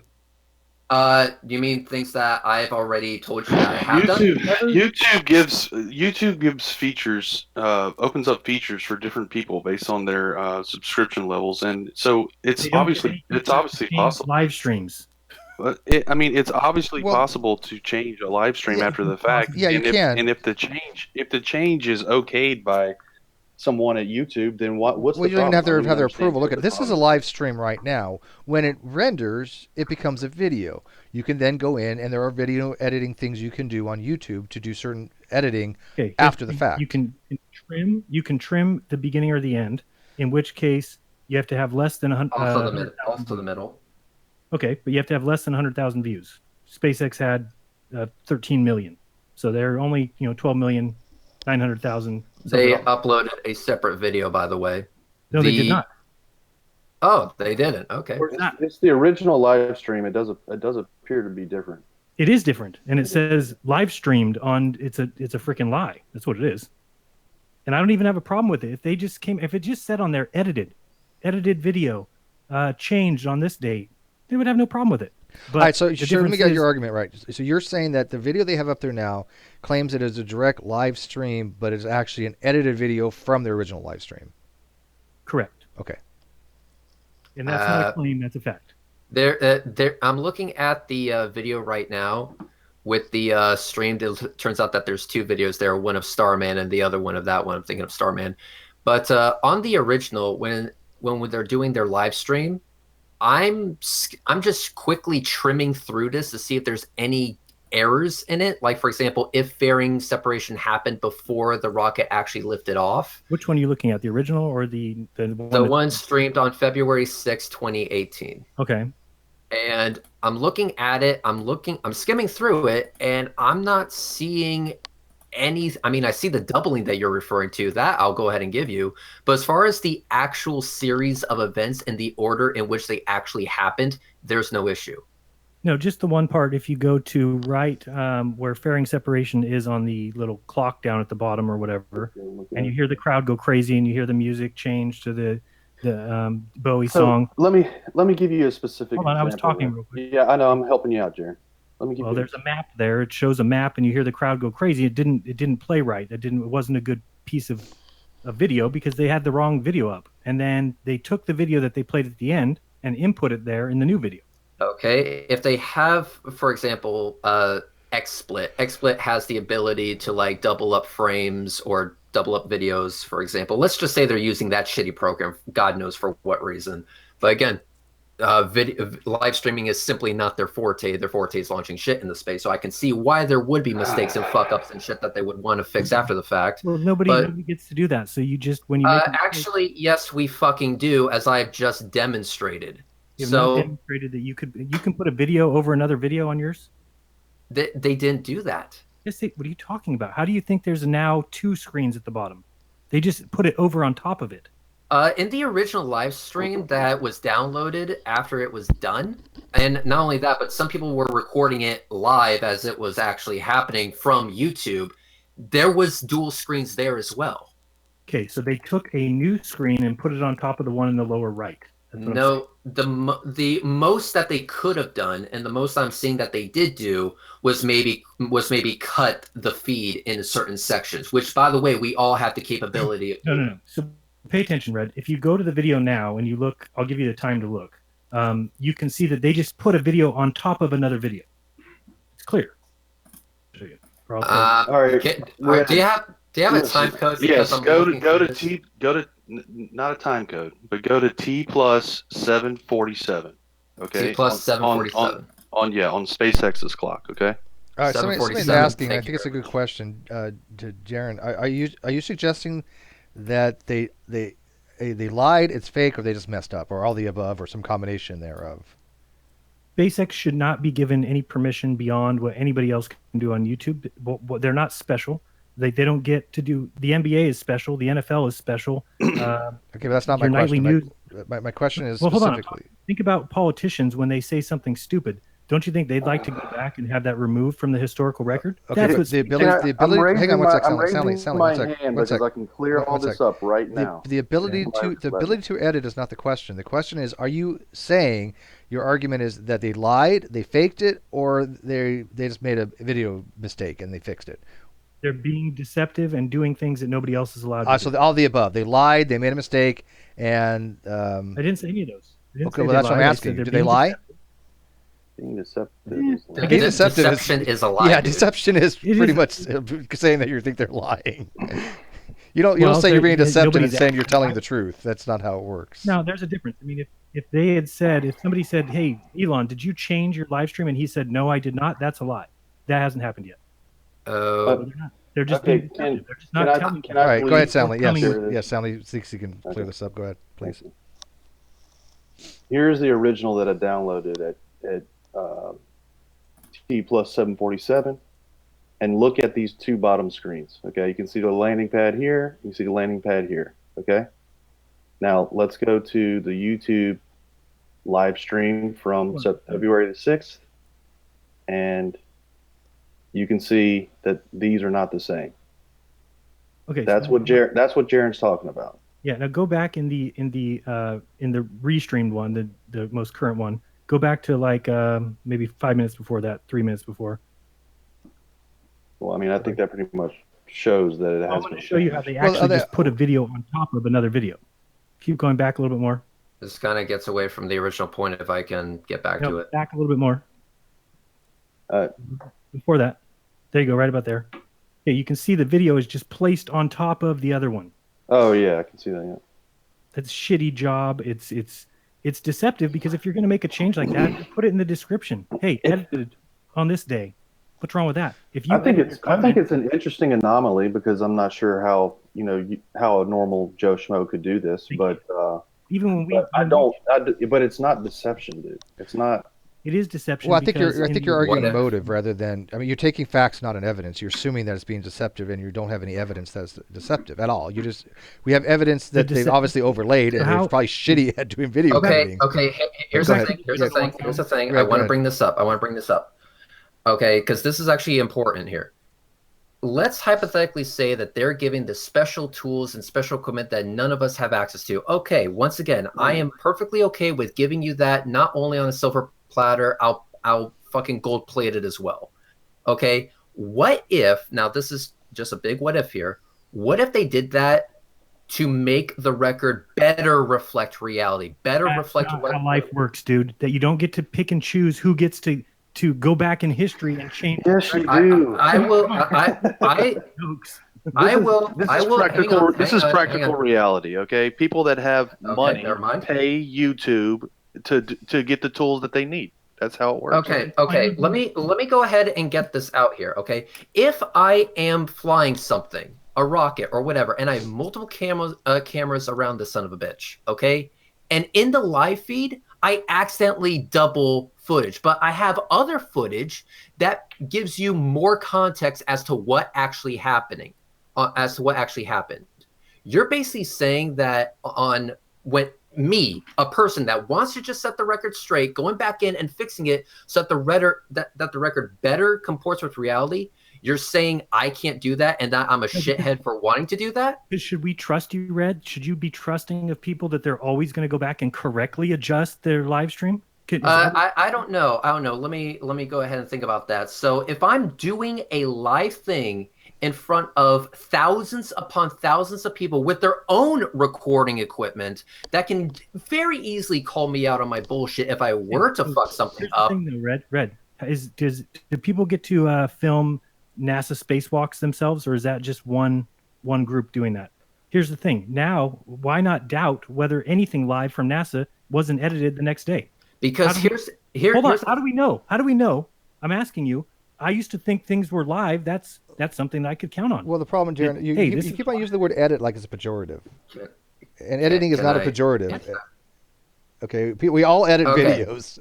There's nothing wrong with that, especially even for a live feed. Live streams. People Wake do up, it. Yes, they Nobody do. will edit Absolutely, live they streams. do. What I'm trying to say is this. Okay. Man, you guys are a joke. It's so funny to hear you argue. It's like you'll do anything for SpaceX. It's so funny to try and get a word in edgewise, and you don't want to actually. And you'd be like, "It's the color of chocolate, though, guys. It's not that bad." I have no. I have no shit. vested interest in SpaceX, so that doesn't apply to me. Go ahead. Jaron. Yeah, it's just funny. I'm going to ask you to do something that I know is very difficult for you. And that is to shut the fuck up and actually let me talk. Because I am going to answer your question, but you have to actually listen to the answer to understand it. I've already listened to it. Yeah, I'm going to try again, and let's see how far I can get before I get interrupted. Okay, there's a little thing there. And this thing is something I told you about. It's called Occam's razor. Can I go to space and verify this shit for myself? No, I can't. For all I know, you could be right. You could be right, and that every spacewalk is fake, and that the International Space Station is uninhabited and it doesn't actually exist, and whatever. Fine. I can go ahead and give you that. However, what is more likely? What you're telling me, or the observations that I've been able to verify for myself, pointing to a certain thing? So when I went out, I did an ISS transit. I'm sure you've seen it. Already has 920,000 views on it. Pretty good. So there's obviously something out there. And when we triangulated the ISS, we confirmed its orbit. Another point for NASA. And when we counted pixels and tracked its speed, oh, look, it's going 4.7 miles per second. Exactly what NASA says. Oh, look, the orbit shows it passing at this direction, going this speed, and it's going to happen at this time. Oh, look, it happens. Another point for NASA. Look through a telescope. Oh, look, it works out. rocket launches. Not only have I been able to view liftoff, separation, boost back ignition, entry burn, landing burn, the deployment of the landing legs. I've even been able to see the fucking fairing RCS. Nothing that one thing that hasn't been filmed by anyone. I was the first to ever film it. SpaceX got pissed at me because of that, but whatever. Tough shit. We've even been able to see the Dragon spacecraft in orbit using its RCS. There have been observations from all over the fucking place pointing to the fact that space is not fake, as you like to say, it is fake. Everything that we have done, every observation that we have made points to them telling the truth. And so who am I more likely to believe? Am I more likely to believe 60 plus years of solid evidence? Or am I going to believe a loudmouth that simply says it could be fake, it could be this, it could be that, but all I have to show for it is them maybe kind of, sort of, whatever, fucking up a live stream? Get real, dude. Get the fuck over yourself. You are free to believe whatever you want. Well, I mean, let's take that, and kind of dissect it a little bit, Jeranism. I mean, obviously, I think Red says a very valid point without the invectives, but he has a very valid point. I mean, we all have some knowledge of science and physics. Obviously, people in here much more than many of us, like George. He does this professionally, but look, Red makes a brilliant observation that if we can actually look, and he filmed the ISS transit, and it was dead on. We can see what would expect it to have as far as a velocity with relationship to the background image of the moon or something. Okay, well, hey, it's spot on. What would we expect for the frames per second to see over this amount of time? Oh, it's spot on. What would we expect to see? Oh, look, I have to predict this to begin with, the topic of the discussion. How do I predict this ISS transit? I mean, did Reg just get lucky one night, say, hey, I'm going to point my P900 up to the sky and hopefully that I'll see the ISS? No. There was a model that predicted this. So what is more likely, that all the physics, all the science, all the math, and all the stuff that we can utilize to show this is legit, that anybody can go do? I mean, yes, Reg has experience in this, but no offense to Reg, anybody could do this with the proper gear and training. Could they not, Reg? This is something that you have exclusive things to, right? Not only could they, but I've even offered to have them come down to Florida. I will put a P900 and a tripod in your hand so that you can film it right next to me. I mean, how would you explain something like Jeranism? And I've done something similar. There are satellites that go across the field of view from my telescope on the Orion Nebula. You'll see a little white, little white things that go across your field of view. Those are satellites in geosynchronous orbit. You can even find out which ones they are if you really try to spend the time to do it. How do you explain those things? What is more parsimonious, the law of Occam's razor, that all of science is wrong, all this stuff that he's photographed, all the stuff that we've studied is completely wrong, just because, quote, there's a possibility that it might be wrong. Sure, okay, great, there's a possibility, but it's not demonstrated that it's wrong. Just because there's a possibility exists doesn't mean it's parsimonious as an explanation. I agree. I could be making a lot of videos about a lot of things if it was just down to, hey, this is a possibility that it's been wrong, or that they're lying. But in this case, when you look at the amount of evidence, and granted, they have things now that you can call the space station. You can say that there's people inside that, even though they never just go over to the window and show the thing out the window at night. And I've tried talking to them on Twitter many times to say they have this thing where they go flying above the Earth and they say, hey, you take a picture of the station, take a picture of the sky, and we'll take a picture from up here, and then well match them tomorrow. But they'll never take a video live. Do that? I just saw a video where they were looking out the window, seeing curve. I just literally saw that like a couple days ago. Yeah. Okay. So what I'm saying is that they won't do it live. They won't show. They can tweet. They tweet live from the space station. But I told them, take a 10-second video of you showing the camera out the window, then yourself, then out the window. They won't do it. But then you would say that one thing that wasn't live, because how do you verify it's live? But you can do the similar thing with the, correct me if I'm wrong, Reds, but can't you do that with the Himawari satellite? It takes pictures every 10 minutes. You can look and see the photo and then go look outside and see if you can compare it. I also want to point out to one thing, and that it'll take a really big lie. Now, here's the thing. If I woke up tomorrow to realize that all this was a lie, I would be pissed. Yeah, I would be so pissed, and then I wouldn't know what to do with myself, honestly. But I guarantee you, I wouldn't keep quiet about it. So here's the thing: if I hang on, Jaron, hang on, I'm not done making my point. Yeah, you guys keep So interrupting me every time I'm trying to. if I came up with an idea to say, hey, you know what? I'm going to get in contact with an astronaut, and I'm going to plan something ahead. I'm going to flash the station, and I'm going to see if they can see me from the ground. And when we actually do this observation reality, we see that there were amateur astronomers who flashed the International Space Station. So all these amateur astronomers who went ahead and did this shit, they actually have a YouTube video of them actually doing this. Mhm. And there's the signal light right there. Yeah, so where's the live so- video from the space station? So Where's the this video is from the space station? and so It's a being photo, that they dude. and so being that they were able to flash the International Space Station, the space station was actually able to snap a picture of it using, a long exposure shot to actually see the damn thing, because let's face it, I still think you don't know how exposure works, which is why videos at night are quite fucking useless. They were actually able to show that, hey, what happened down here matched up here. It's a photo. What happened up here matched down there. It's a photo. I could So put a tell blue me. dot on a photo. So All right, so is that photo tell me, fake?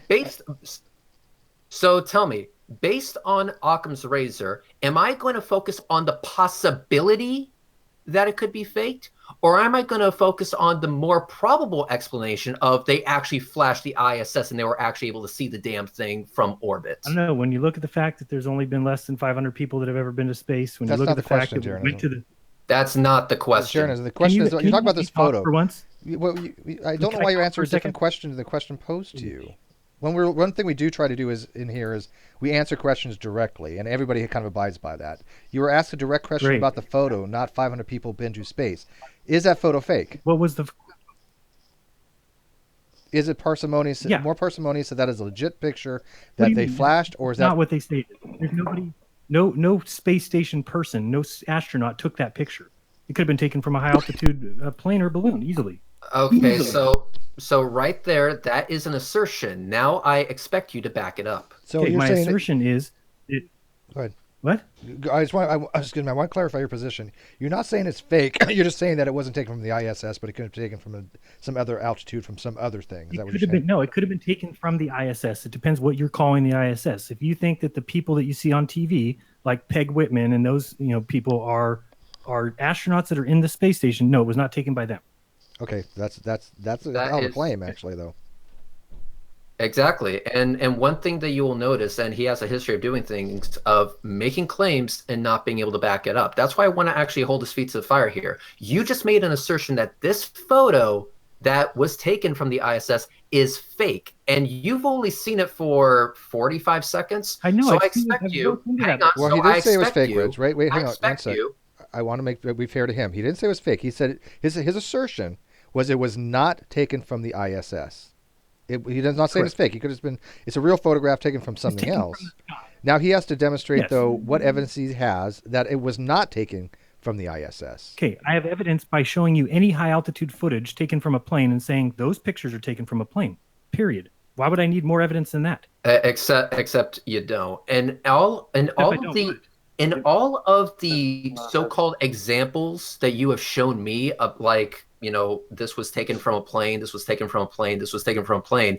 I debunked this shit back in 2015 in Jeranism Flat Wrong Part 2. What you asserted was a plane, that plane would have to have a height ceiling of over 330,000 feet Oh, cow. in order to get the field of view necessary from a GoPro camera set to a 139-degree field of view. Mhm. And this is one of those things where math actually comes in handy. That's 6 What times you higher have than most asserted- cruising altitudes. Yeah, and we went, and not only that, but I went over the height ceiling of many planes. One of the highest one being the U-2 spy plane at a height ceiling of 71 to 72,000 feet. It doesn't get anywhere close to the altitude needed in order to get the shot necessary. The only thing with wings that can go high enough and fast enough to get those shots is the space shuttle, and that, quite frankly, fucks up your entire argument. Yeah, it's even higher than that because Things can fly 50,000 is high. a high altitude. Yeah, Most not cruising only are 30, not only so. that things can fly high, that things can fly high way the fuck higher. We're not So that's- talking 2 times higher. Yeah, that's We're not 10 talking about that's 3 10 times times higher. We're higher. not talking about 4 times higher. Yeah, 10 times 10 higher. If you're cruising altitude, Okay, so I have it's 30,000 to 50,000 depending on your plane. 30,000 being the low. That's 10 times over 10 times higher. It's actually 11 if you said 330,000. So Yeah, it's a huge amount. that's Difference. You're breaking up. I can't hear you. Go ahead, Rich. basically what Steve is saying. Basically, what Steve is saying, Jaron, is that you are wrong by a factor of 10. At least. Wrong about what? You are wrong in the assertion that these images could be taken from a high altitude plane. You wouldn't get because the the field of altitude view. you would have to be at in order to get the shot necessary to make those images is a lot higher than what is physically possible within Right. Earth's atmosphere. That picture that you just showed is from no higher. It could be from no higher than 20,000 feet. I would love for you to prove that to me. Okay, then I'll prove that to you. And then you're gonna say, "Oh no, but it says here that they zoomed in." All right. How about we do this, Jeranism? Because it is getting kind of late. I'm not going to make any assertions. We'll I do this. want you to actually demonstrate. I will shut up and let you demonstrate that. We could either let you do it now, or how about we can do this, Jeranism? Since you have that photo, I'm sure Reds or anybody else will be happy to do this because we are running late. You want to take that photo and you want to give your evidence that it was taken from a height of no higher than, what'd you say, 30,000 feet? What'd you say? 20,000 20,000 feet. 20,000 Okay, feet, okay. So a low-flying plane, I guess. I mean, like I said, I think I'm not a pilot, but if I remember correctly from my Microsoft Flight Sims, cruising altitude 30,000 feet high. But anyways, you explain how you can get that field of view from 20,000, and then Reg, you have something or can make something showing it from a much, much higher in the hundreds of thousands, like 300,000. Well, they're showing that blue light from 250 miles away. That's the kind of to see the ISS, we have to be looking at something the size of a football field from the ground. But to see a little blue light from the space in the field of view, they just zoom in. You have to take into account the entire field of view. That's what Reg is talking about. It's not this blue light; it's the field of view. Go ahead. Not only that, but I actually just want to go ahead and state something real quick. Sure. Do you know that this is a question for basically Steve? Mm-hmm. You know that we had Sean Hufford come down to Florida for a bit, right? I do. Okay. Question, Jaron. Would you be able to see something the size of a penny from over a mile away? It depends. I would think it would be pretty close. I guess maybe you could. Okay, let me go even smaller then. Could you see something the size of the tip of a pencil eraser from 1 full mile away? I would think not.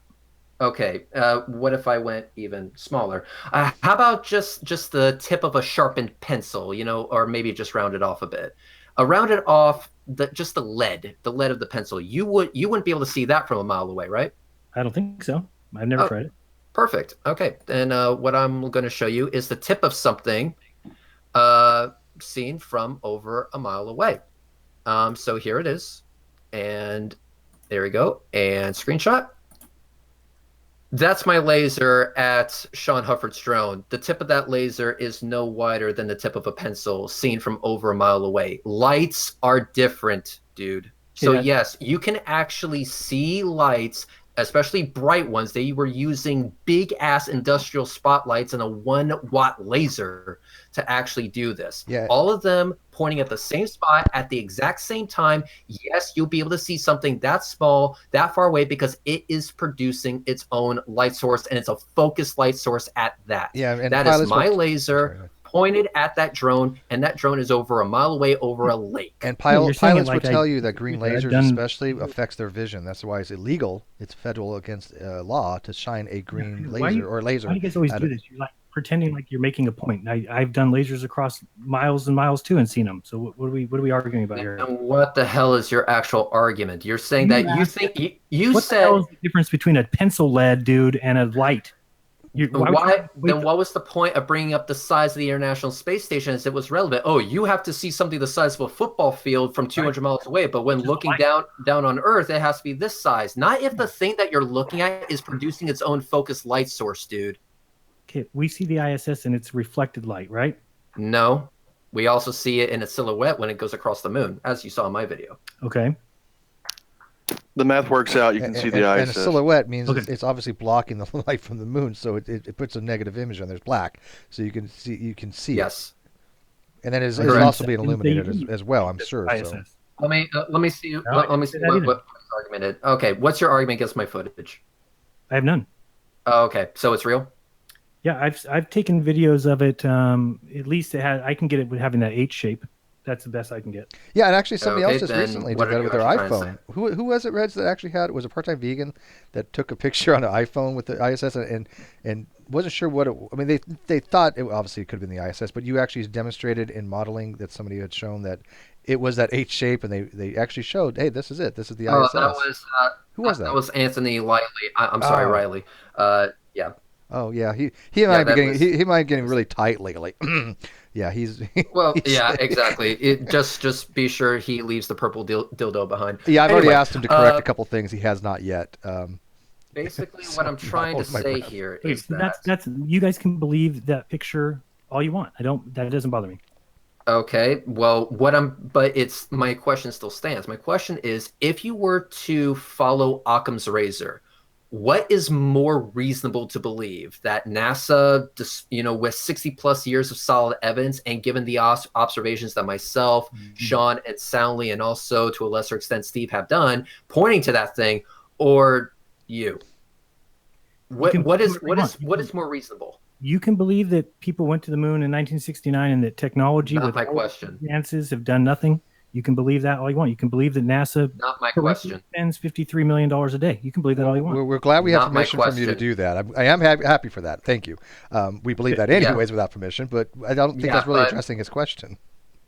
Yeah, my question is, given Occam's razor, what is more reasonable to believe? That which has 60 plus years of solid evidence and shit that we can also verify for ourselves, or is a guy on YouTube saying it's all CGI and fake and conspiracy, man? Dude, you guys can believe whatever you want. That's what I'm saying. Okay, but Not my do you know what question. Occam's razor is?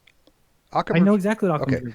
So Occam. Thank you. Okay, well let me for the audience who doesn't know. Basically, if you have two competing hypotheses that have equal explanatory power, you choose the one with less assumptions.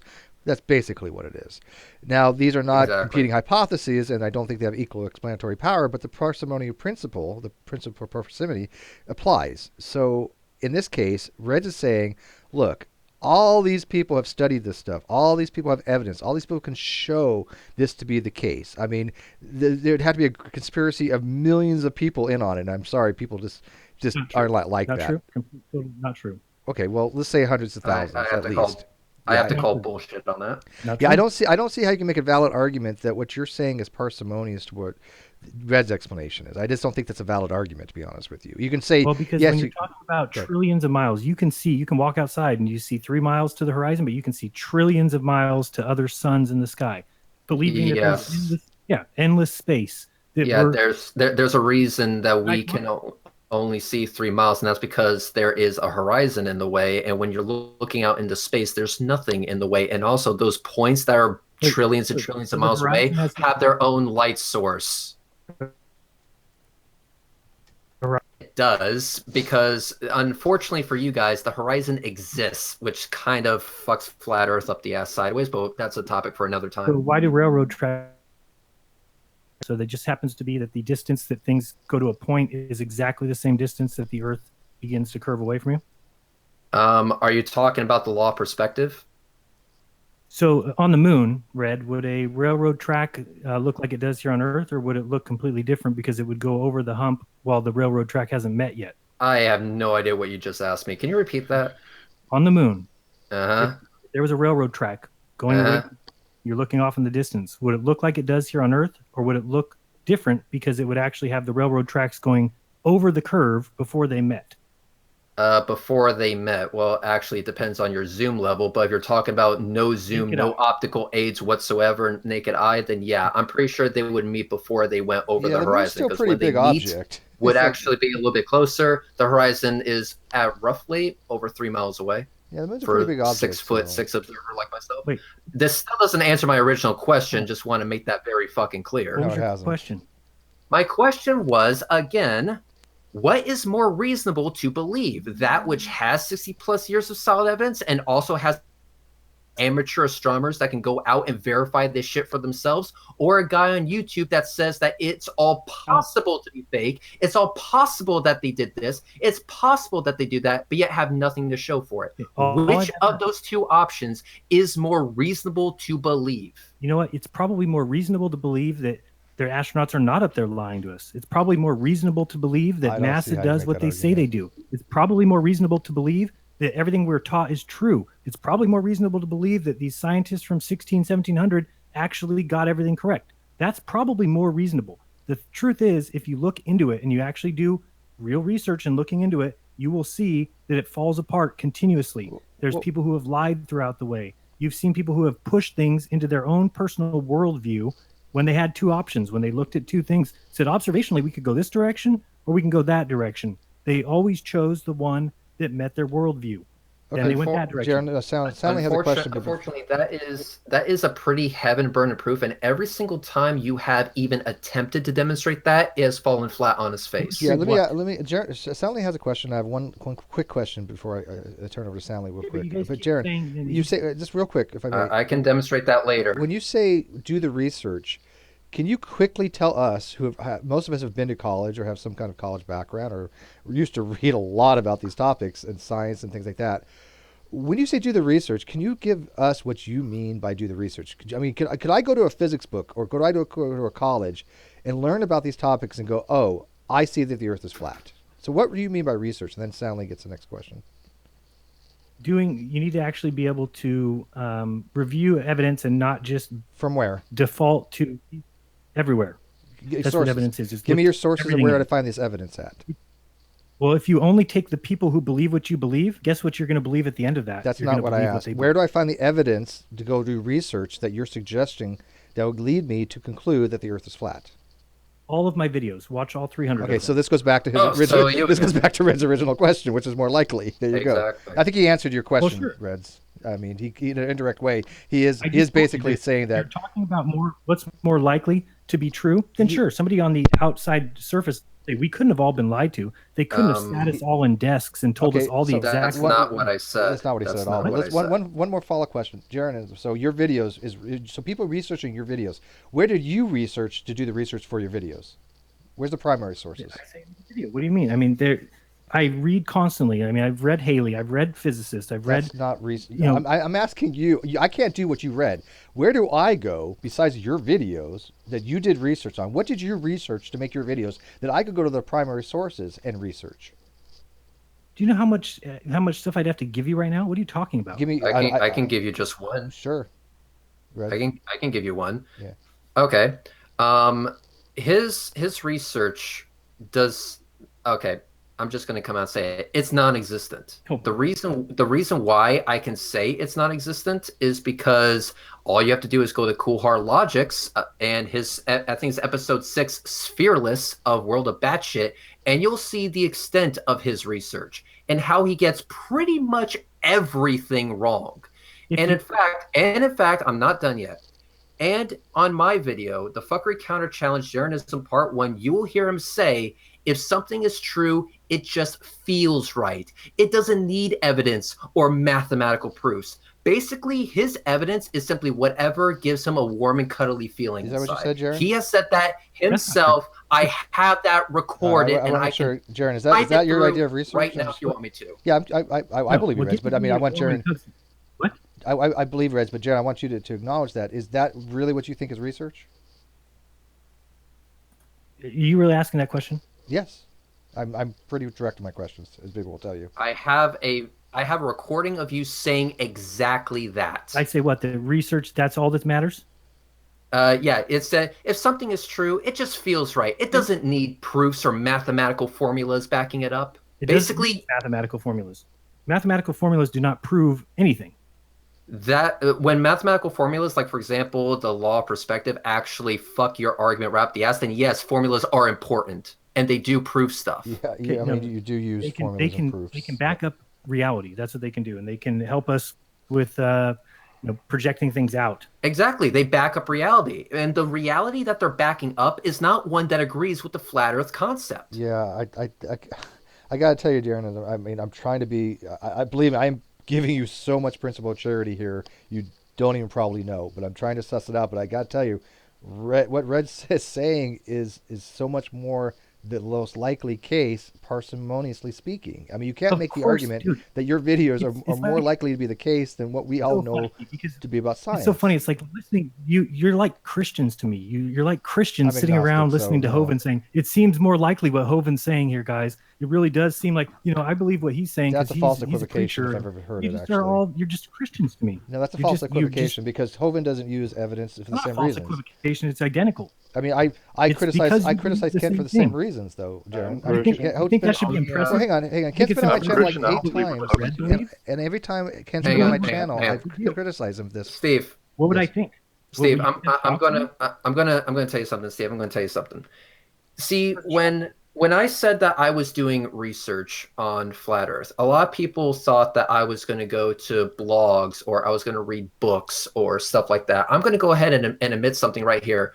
Books are kind of the last thing I go to when it comes to doing research on flat Earth. What I actually did was I did what the flat earthers told me to do. I went out into the field and actually did some observations. Absolutely. And not only did I do those observations, I did those observations with the flat earther camera of choice, the Nikon P900, and now they hate me for it. So much so that I bought 2 of them to make sure that, if one camera is being hacked by NASA, let's just make sure we can double it up in case. George would agree with you on that. And He not does only experiments that, on it. but we were able to confirm a few things. We were able to find water curving with ships disappearing over the horizon and Soundly actually showing hours upon hours of footage of transmission lines following the curve of the Earth, as well as the Lake Pontchartrain Bridge.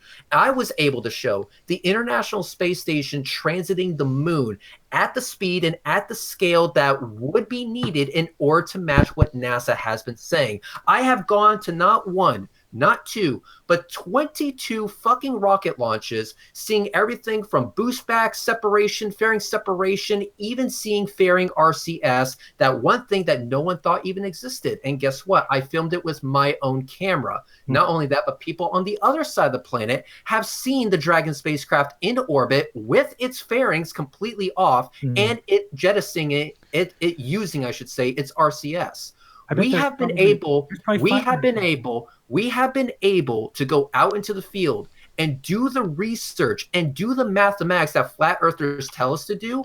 And when we come back to them and say, hey, what you're saying is kind of bullshit, all of a sudden they're saying, we're not doing the right research, we're not using the right equipment, or we're using it wrong. Yet when we ask them to give us something to chew on, all we get is watch my videos.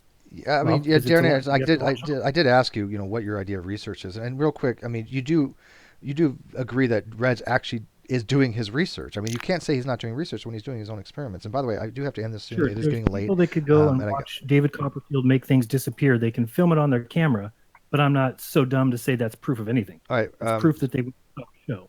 So if you want to say is Red filming a show? Yeah, he gets to go film a show quite often. He's been to 22 shows where they've launched something in the air. They've made a lot of noise. It's great to film. People all there feel really connected to it. And then the scene switches and there's a picture from space that nobody films. You guys can believe that all you want. You can believe that we went to the moon 50 years ago, and since then, no one's gone further than 300 miles. If you want to believe that, believe it all you want. That's another assertion. Letting them push things out. Well, eventually we're going to have space travel. Oh, eventually we're going to go. There's going to be hotels in orbit. Then you look at SpaceX. You look at who's never put a person in orbit. Do you think they're really going to put somebody around the moon in 2018? That's what that dipshit company said last year. Okay, never will happen. You do agree though what Red said. Red said that you said that research is basically on how you feel. You agree that you did say that. Then I got to turn over to Sally real quick.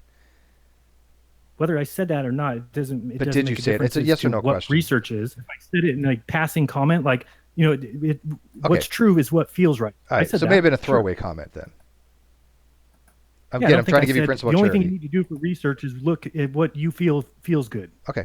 I never said that. No. I'll let me just clarify. Sure. You said if something is true, it just feels right. It doesn't need evidence or mathematical proofs. Do you stand by that, You Jaren? said that. Do you stand by that, or is that a throwaway comment that you just rather retract? If something is true, then it feels correct. Absolutely. Oh, I disagree. Okay, I couldn't even begin to I disagree with you more on disagree that. with that 1,000%. shit completely. Yeah. And this is basically where intellectual honesty comes into account.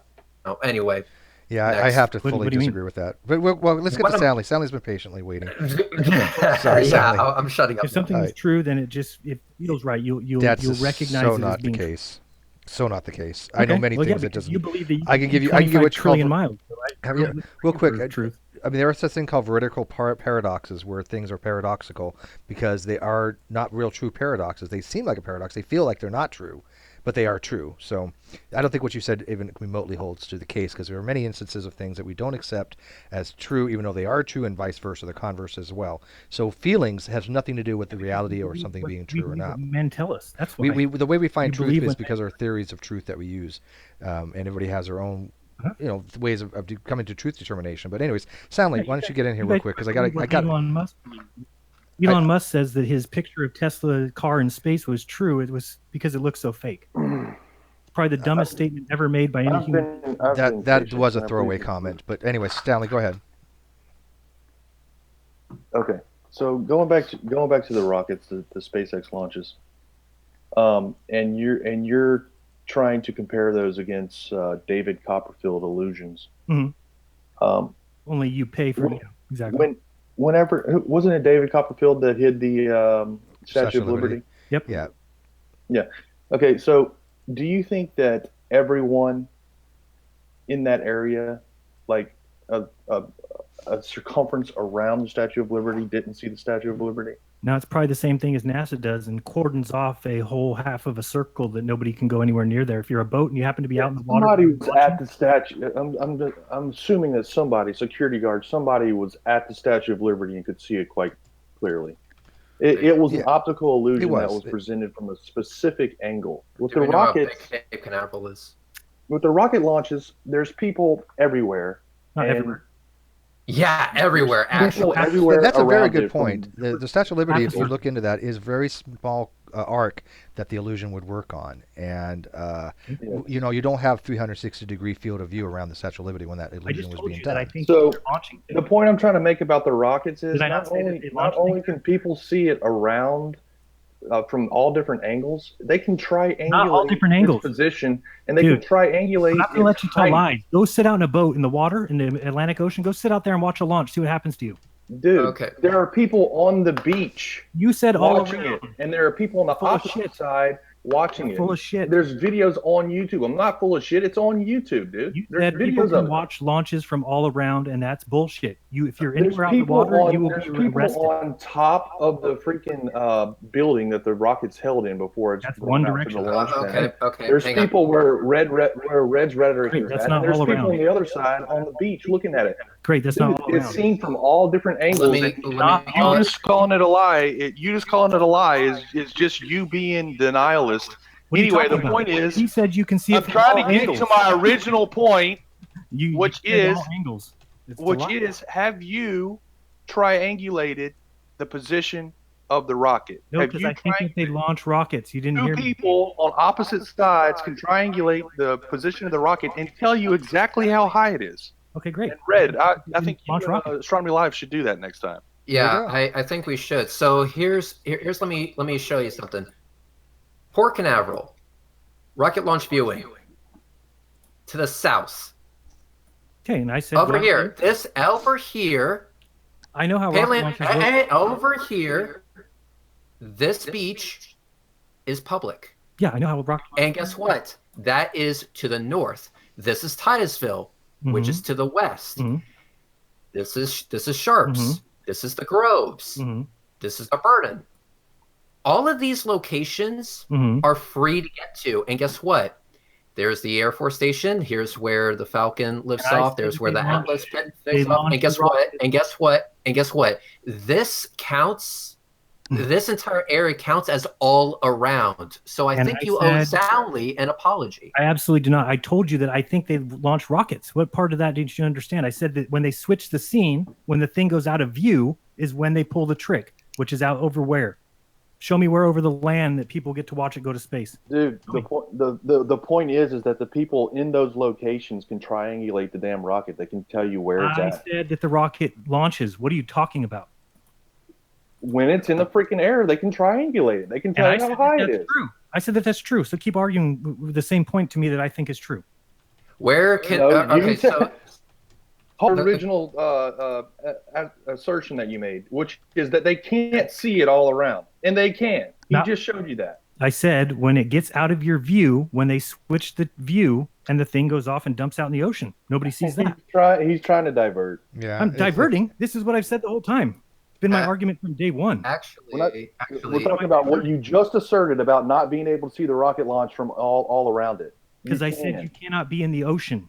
You cannot be in the ocean. They don't let. What does that have to do with seeing the rocket launch all around it? Okay, let me go ahead and ask a certain question though, because you were asking where do we get to see it go into space. So let's just focus on that. Who has an echo, by the way? Whoever does, just mute. Okay. Nope, still there. Who has an echo? Okay. Okay, now it's gone. Now it's gone. Whoever did muted. Okay. So let me go ahead and answer that question for you. So actually it's you, Jaren. Go figure. If you have headphones, go ahead and use them. I've been using them the whole time. Yeah, I don't think it's me, that's probably I hard muted and you still had the echo. Yeah, that's a pretty bad echo, but whatever. Anyway, so answering that question, where do we get to see it go into space? Where do we get to see it go into space? That was your question. We have actually seen the Falcon, not the Falcon, but the Dragon in orbit. I have a video of it. We have also seen the International Space Station in orbit, transiting the moon. Not only did it transit the moon, it transited at the perfect time. By perfect, I mean expected time, in relation to its orbital parameters. So not only have we seen rockets launched into space, which shows that they're actually launching into space, we've seen objects in orbit more than once from multiple locations by multiple people. And not only that, but we've even seen these objects in orbit doing things like, for example, using their RCS, which is the only way to maneuver and change their orientation in space. So again, what is more reasonable for me to believe, that they're actually launching and doing this shit, or that you're somehow right because of a warm and cuddly feeling that you had in your gut? No, it's not warm and cuddly to find out that you've been lied to. You're just making the assumption. The But we have to end this. Soundly, I'm going to give you guys the two last words. We are going to take this over to the Great Debate Community Discord channel. I'll stream it to this channel rather than the other channel, so people don't have to find the Great Debate Community channel. But by the way, I'll go subscribe to it anyways. But I'll stream it to this one, but it will be through the Discord. Anybody can join the Discord. The link will be in all the video descriptions from any of my videos. I'll try to put it in this one, but just go look at a video I did yesterday. It's from the Great Community Discord channel. That's how we'll be running a lot of these after hangouts, because anybody can come into those, and they're already validated, they're verified, they're vetted. There's no problems. They can't be sniped. They can't be bombed. So it's a better way to go. But anyways, let's finish this up. Sally, I'm going to let you, and then Jeranism get the last word. So Sally, you go next, and then Jeranism. Unless Reds wants to add something first. Sure, I can go ahead and do that. Yeah, go ahead. I guess just as a final thought, I have been asking for evidence of a flat Earth or evidence of a conspiracy in general. In which case, I have not gotten anything of substance. I've gotten assertions. I've gotten, just that. Baseless assertions. Based on what? Based on their fear that they're being lied to? It does not help me in any way, shape, or form to be told that something is the case or something is more likely to be true, and yet I get nothing that points me in that direction. And so I have to just kind of repeat a offer that I made not too long ago. Not only to you, Jaren, but to everybody that asserts that either the Earth is flat or that space is fake or that we've been lied to. And that is to provide me with some solid evidence that I can actually verify. that I can figure out for myself, because I have done what you guys have told me to do. I have went out into the field, into reality land. I got up from my computer desk, went outside and looked around for a bit. And after doing those observations, I came to the conclusion that the nameless, faceless they taught us all in school. Even if I were to accept that I took it for granted that the Earth was round or that space was real, fine. But after doing more research, I'm even more convinced now than I was when I first started talking to you back in 2015. So, in the end, I want this. Here's a challenge for you, dude. An honest to God challenge. Actual evidence. Actual evidence that either the Earth is flat, that space is fake, and that they're lying to us or whatever, and actual evidence to show that they're not actually in space or whatever. I want something tangible. If you can provide that to me, please come find me. You still have my Skype. And please take me up on my offer and come down to Cape Canaveral, because it's good in two ways. One, you'll be able to see it for yourself and realize that they're not faking it in any way, shape, or form. Fuck whatever the live stream shows. And two, you would be able to see my hideously ugly face for yourself. I recommend a waterproof receptacle if you do take me up on it, though. He is pretty With bug that, ugly. I leave it to Soundly. Yeah, he is pretty bug ugly. And I'll throw in this. I'll throw my face is the recent crib death is a thing. I'll throw in this before Soundly goes real quick. Jeranism. I might even have somebody willing to pay for your trip. My girlfriend already said she would as well. Well, we got somebody who's offered this to somebody else, a flat earther, and I'm sure they'll be happy to offer it to you. So we'll discuss that later on. But I think we can arrange something like that where we can actually make it a paid for trip from somebody who is willing to front this. And I have a P900 and a tripod waiting for you, good sir. Yeah, I mean that's kind of a hell of a deal. So Sally, you go next, then we'll give Jeranism the last word, and then I will kind of wrap it up and tell people where to go after this. So I'm going to play this clip from Tau Ceti Alpha for. I love Tau Ceti Alpha. Boosters landing from 5 different angles. These boosters are landing from 5 different angles around the landing pad. And while that's going on, I'm just going to close with this. There's only one model that predicts the observations we see in reality. That's the globe model. There are no other models. And not having a model means you literally have no reason to believe that the Earth is flat, which by definition is irrational. So my suggestion to all flat earthers is to just provide a model that can predict the observations that many of us have made now. Amen, Sally. It really comes down to that. All right, Jaron, do you want to get the last? Well, I get the last word is my hangout, but go ahead, Jaron, please take it away. And like I said, I will put your video link in the video description at some point later on tonight. Well, thank you. Mm-hmm. It's not a big deal. People can honestly believe whatever they want. It doesn't bother me. They can believe what they want. What bothers me though is when people are talking about things that they're seeing, or talking about their observations, and the amount of upset butthurt that people get over people talking about the flat Earth is telling to me. So is the fact that it's something that was taught to us when we weren't old enough to think about it, and then we were taught how ridiculous the flat Earth is. And then when you get to a certain age and you're like, okay, let me go find all this evidence of the round Earth, and a lot of things are just conjecture or things that you have to assume. You take these assumptions, and before you know it, you're kind of confused as to why was I told something was so ridiculous when there's compelling evidence to it. And you guys can say there's not, but if you ask anybody who's done any research into this, they will tell you that, well, there is some compelling things about flat Earth that they've discovered in this research. I'm sure Red wouldn't admit it, but he just said he's done research into it. He might admit there is some compelling things about flat Earth. He may have disproved them. He may have felt like he's completely disproven them. But the fact of the matter is that flat Earth is not as dumb as we were taught. It's not as ridiculous. There's a lot of things that can be seen both ways. So to me, when you look at why would they teach us, for instance, the water just falls off the edge, and all these different things that they want you to feel like flat Earth is dumb. And when you bring it up and it gets put in the media like it's been lately, everyone thinks it's so ridiculous. And if you were going to teach a bunch of people a lie, you would have to tell them the truth was ridiculous and that the lie was very educational, was very intellectually smart. And Red said that he's asked for evidence. but he's been given evidence and he refuses to look at it. Like I just showed him that SpaceX can do something that nobody else can do by editing their live feeds. That's not evidence to him. How about this stupid car with Starman in space? Red works on cars. If he doesn't realize that that's the biggest load of bullshit that's ever been portrayed to the human people and that they believe it, they believe there's that red car in space, that those tires are holding up to the pressure. You can see the earth through the wheel well where an axle would go.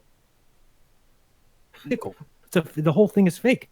But if you want to believe that that round ball that's going around is where you live, by all means, you can believe whatever you want.